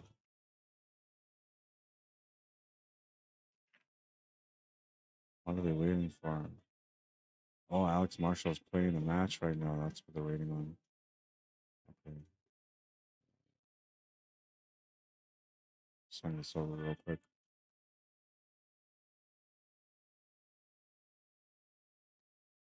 This is the match right here. This is the best I can do because I don't have a setup for 4 tables, only for 3. And if I move the other cameras and try to do all this stuff all over again, it'll make me have to stop streams in between. So it's better that I just do this manually for now, and you guys just have to bear with me with all the camera work. But we're waiting for a player to finish this rack here, so there's nothing I can do about it.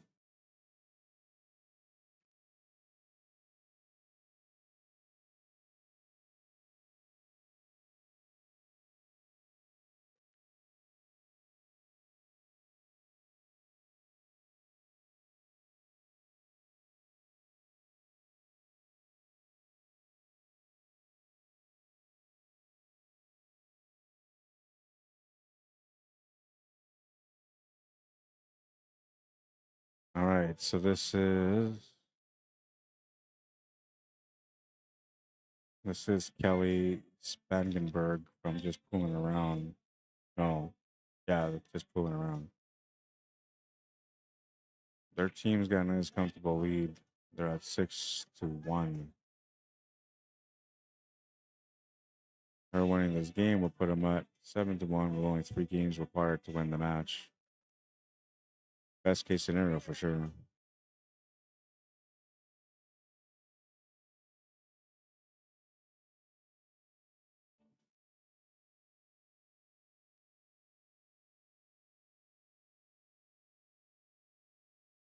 Just gotta roll the cue ball up here for the 2 ball to the bottom left corner of the screen. I guess Normally, if it was straight, that would be the bottom left corner.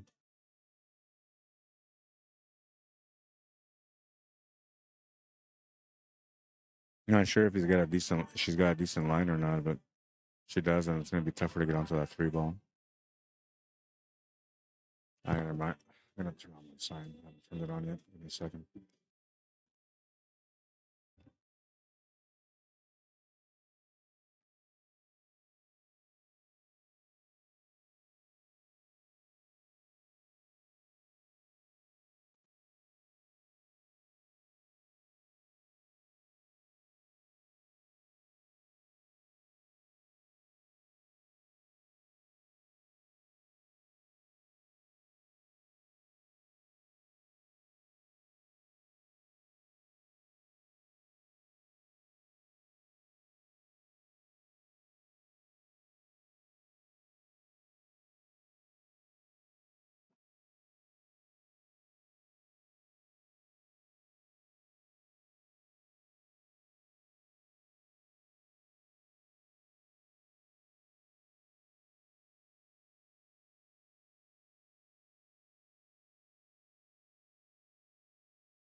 All right, I'm back. Looks like she had a challenging shot there on the 5 ball, but she made it.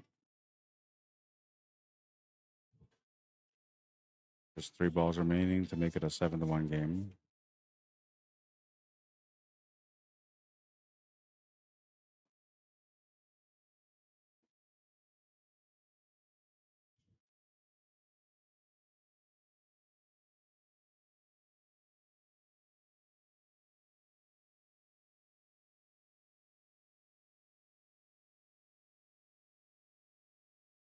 Just trying to figure out what she's gonna do with the 9 ball.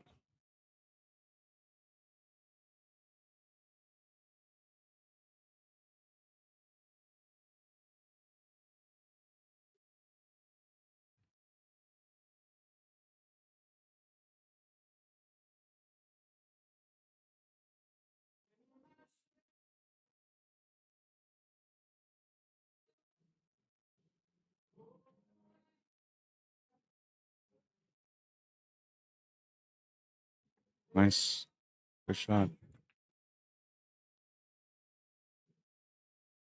What I like so far from what I've seen is that she really takes the time before she makes the shot or attempts to make the shot. So she's zeroing in on the cue ball really well. Chin player too. You can see there the cues on her chin. Nice little finish. 7-1. I think that was the last track for that one. So we're going to go and start up the next match. You guys have to go through the process of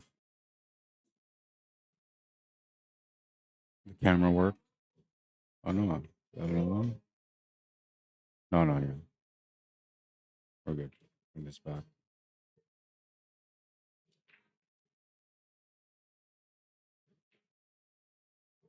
Sorry about the camera work. There's nothing I can do about it. I don't have another camera to work with other than this one here for this one.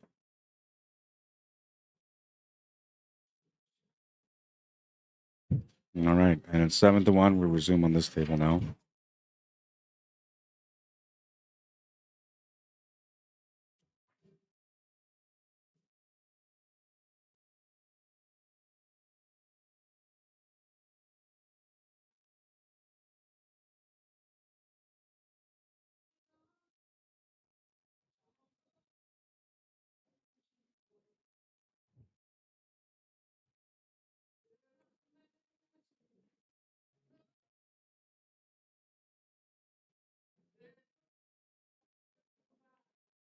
So here's a look at today. We have day 6, May 16th, 2024. Men's mixed 9-ball teams. We just had one of those. Continued. Standard is $1,000 added, races to 14 and 10. Open is $1,500 added, with races to 14 and 10. Advanced, $5,000 added, races to 14 and 10.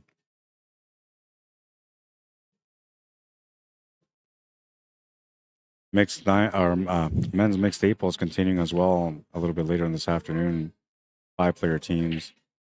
The recreational division, they're playing for trophies and awards, races to 10. Standard division, $1,500 added, races to 13.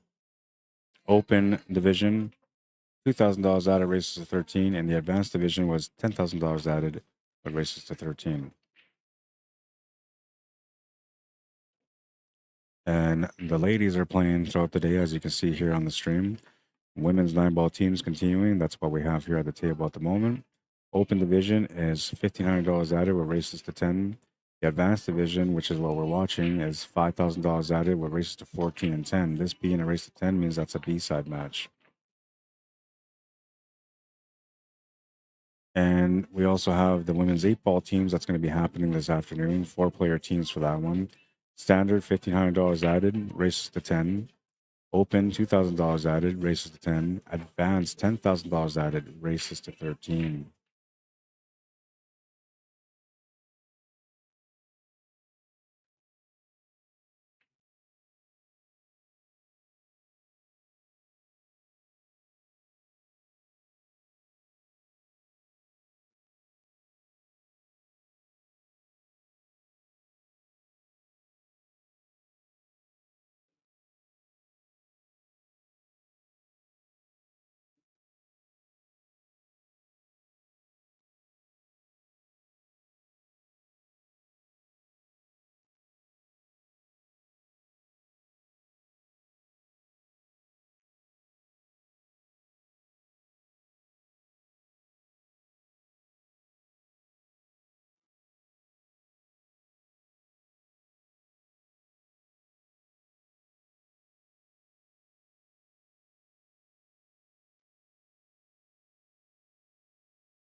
All right, so let's see who is playing on this table now. It's Alex Marshall and Crystal Drakes. Crystal, no, wait, that's not the right one. I gotta reset this here.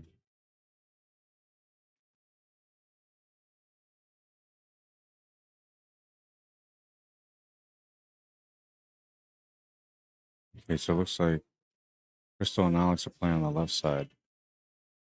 So this is Kelly Spangenberg against Brooklyn Lovejoy. Brooklyn representing Pool Hall Girls and Kelly from Just Pooling Around. Mini tournaments are going now. For those of you that are looking for mini tournaments, and if you're watching the stream,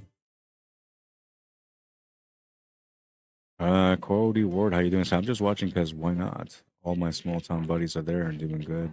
That's awesome, man. Jeff G says Las Vegas plays American Hustler next round and 8 ball, 3 p.m. Yeah, it's gonna be a really good match. 4 ball was a give up. That 4 ball was a give up mode shot.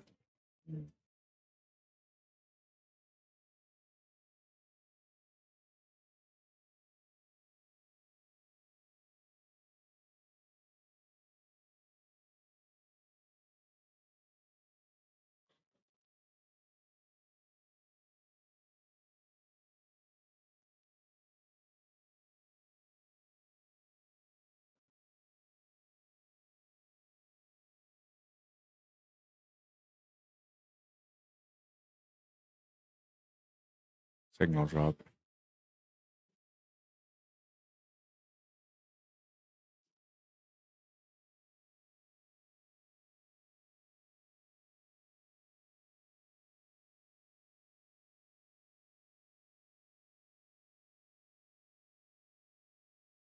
I didn't see what happened, and they haven't updated their score sheet yet.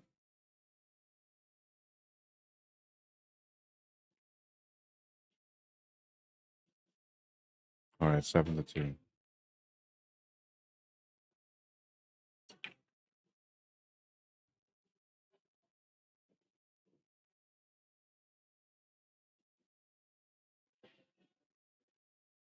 Another rack was done on the left.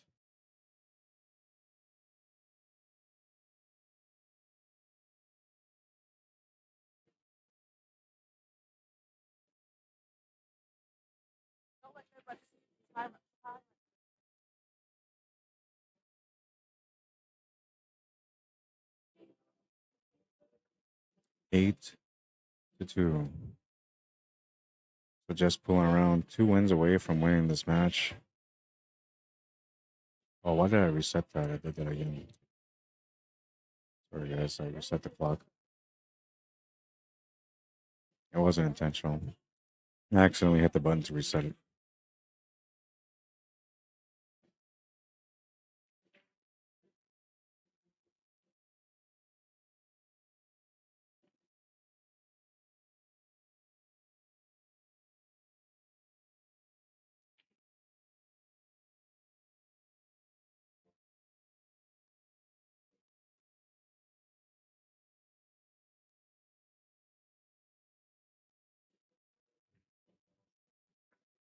Well, she's gonna get a peek at the 2 ball. Needs to play shape for the 4 ball next, so she looks like she's got the perfect line to get back across to run into that 4 ball.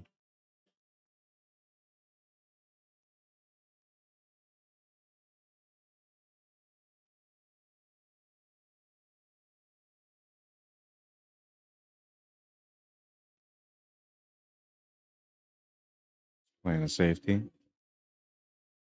They're in a spot where they can win this match, so they're not going to take too many chances.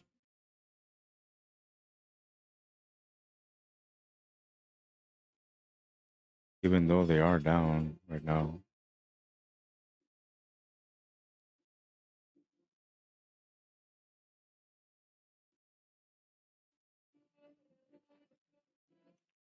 Like Chris Withrow said the other day, it's never over until it's over.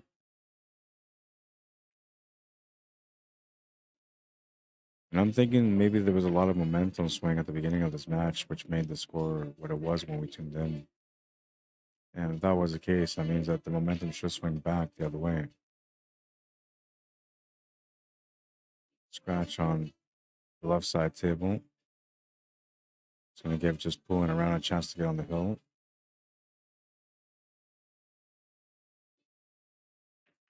Nice try. It's going to just miss the ball and scratch. Really nice try.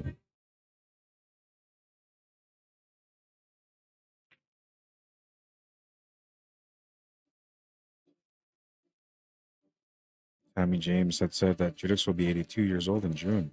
He did not look 82 years old at all. That guy's going to live a long life the way he looks, man. He's young.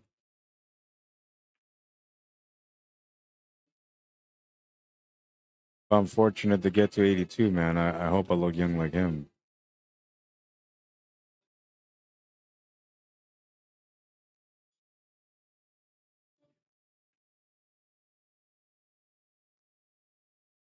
Missed opportunity there with the ball in hand.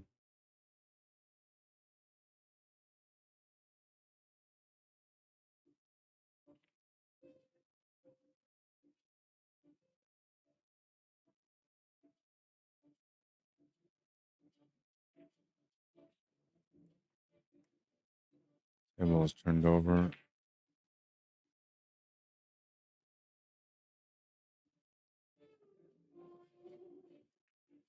Just pulling around with a chance to get on the hill on one table and a chance to win the match on the other.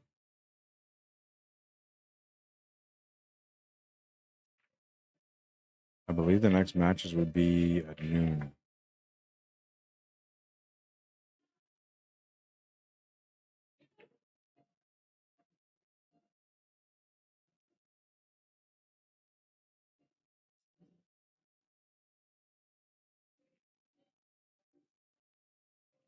There's a shirt that I really, really want.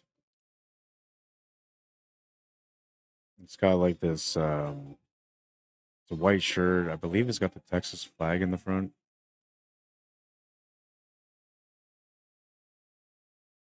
And it's got this massive eagle in the back.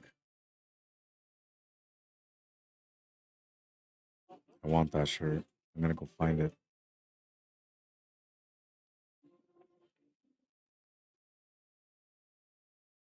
I don't know about you guys, but when you go to events like this, like you're supposed to go out there and buy shirts, you know, because that's the one chance where you get to see all the vendors and them pulling out their latest gear, you know.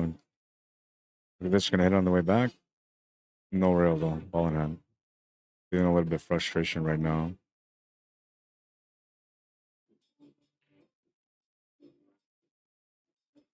Just fooling around with a ball in hand on this table. And I believe, take a look at here. Yeah, they're on the hill now.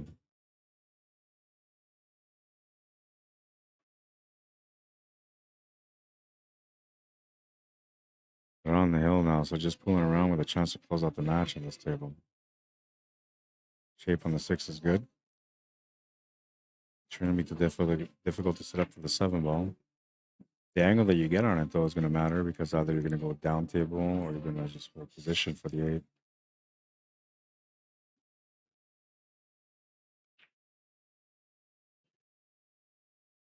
G and Gaki, how you doing? Welcome to the stream. Tim Purdue, welcome to the stream. Brandon Ray, Alvin DaCosta, welcome, guys. Rolando Alvarez, welcome.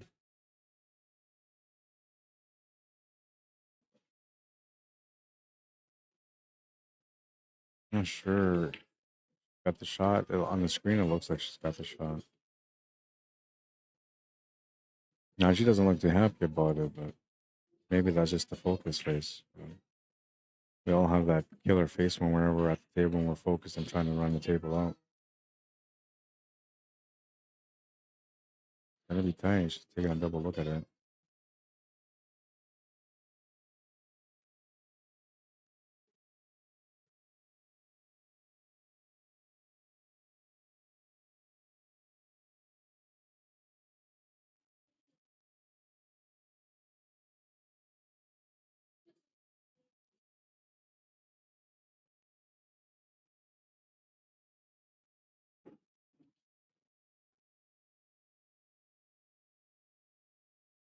I guess she didn't have the shot. No, she's got a teammate on the other table right now trying to get the closeout herself. She's going to have a little bit of a bad luck roll on that table, though. She doesn't have a shot available right now. Brooklyn at the table right now. She's been feeling a little bit, stressed out, but she can get this win here. She might be able to shake it off. And now keep in mind, these ladies don't always get exposure to be on the TV table, and I turned on my live on air sign. That was a good shot, though. She gets right to it. She's got that fast style as well.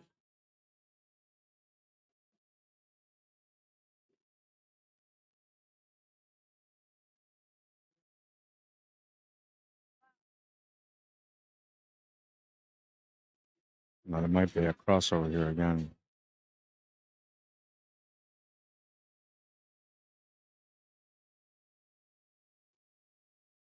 So Brooklyn played one of her games.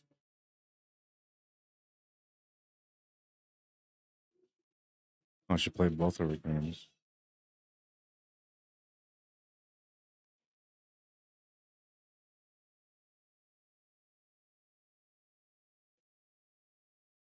It should be. Who's playing here on this table right now from your team? No, from your team. You're playing. So this is you here now against Crystal, I guess. I know you, but you just played your 2 games, right? So now you're here. So this is your matchup.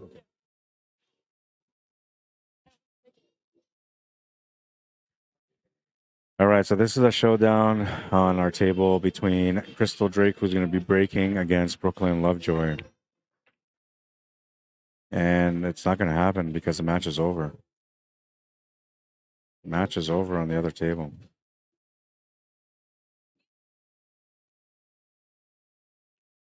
10-3, the final score on this one. We'll leave it on here for a second because I got to find out. If we have matches coming up our way, then I might keep it going. That's too bad. Yeah. All right, I'll be right back, guys. We're going to find this out, figure it all out.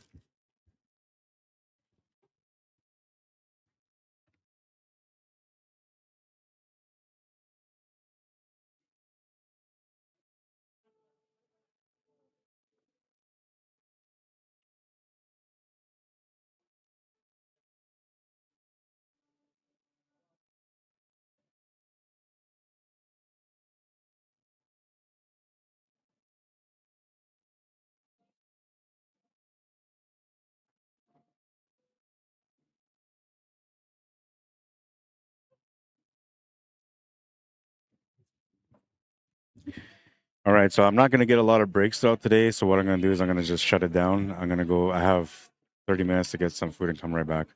So I'm going to go do that right now. I hope you guys enjoyed the coverage so far. Let's see, what else do I got going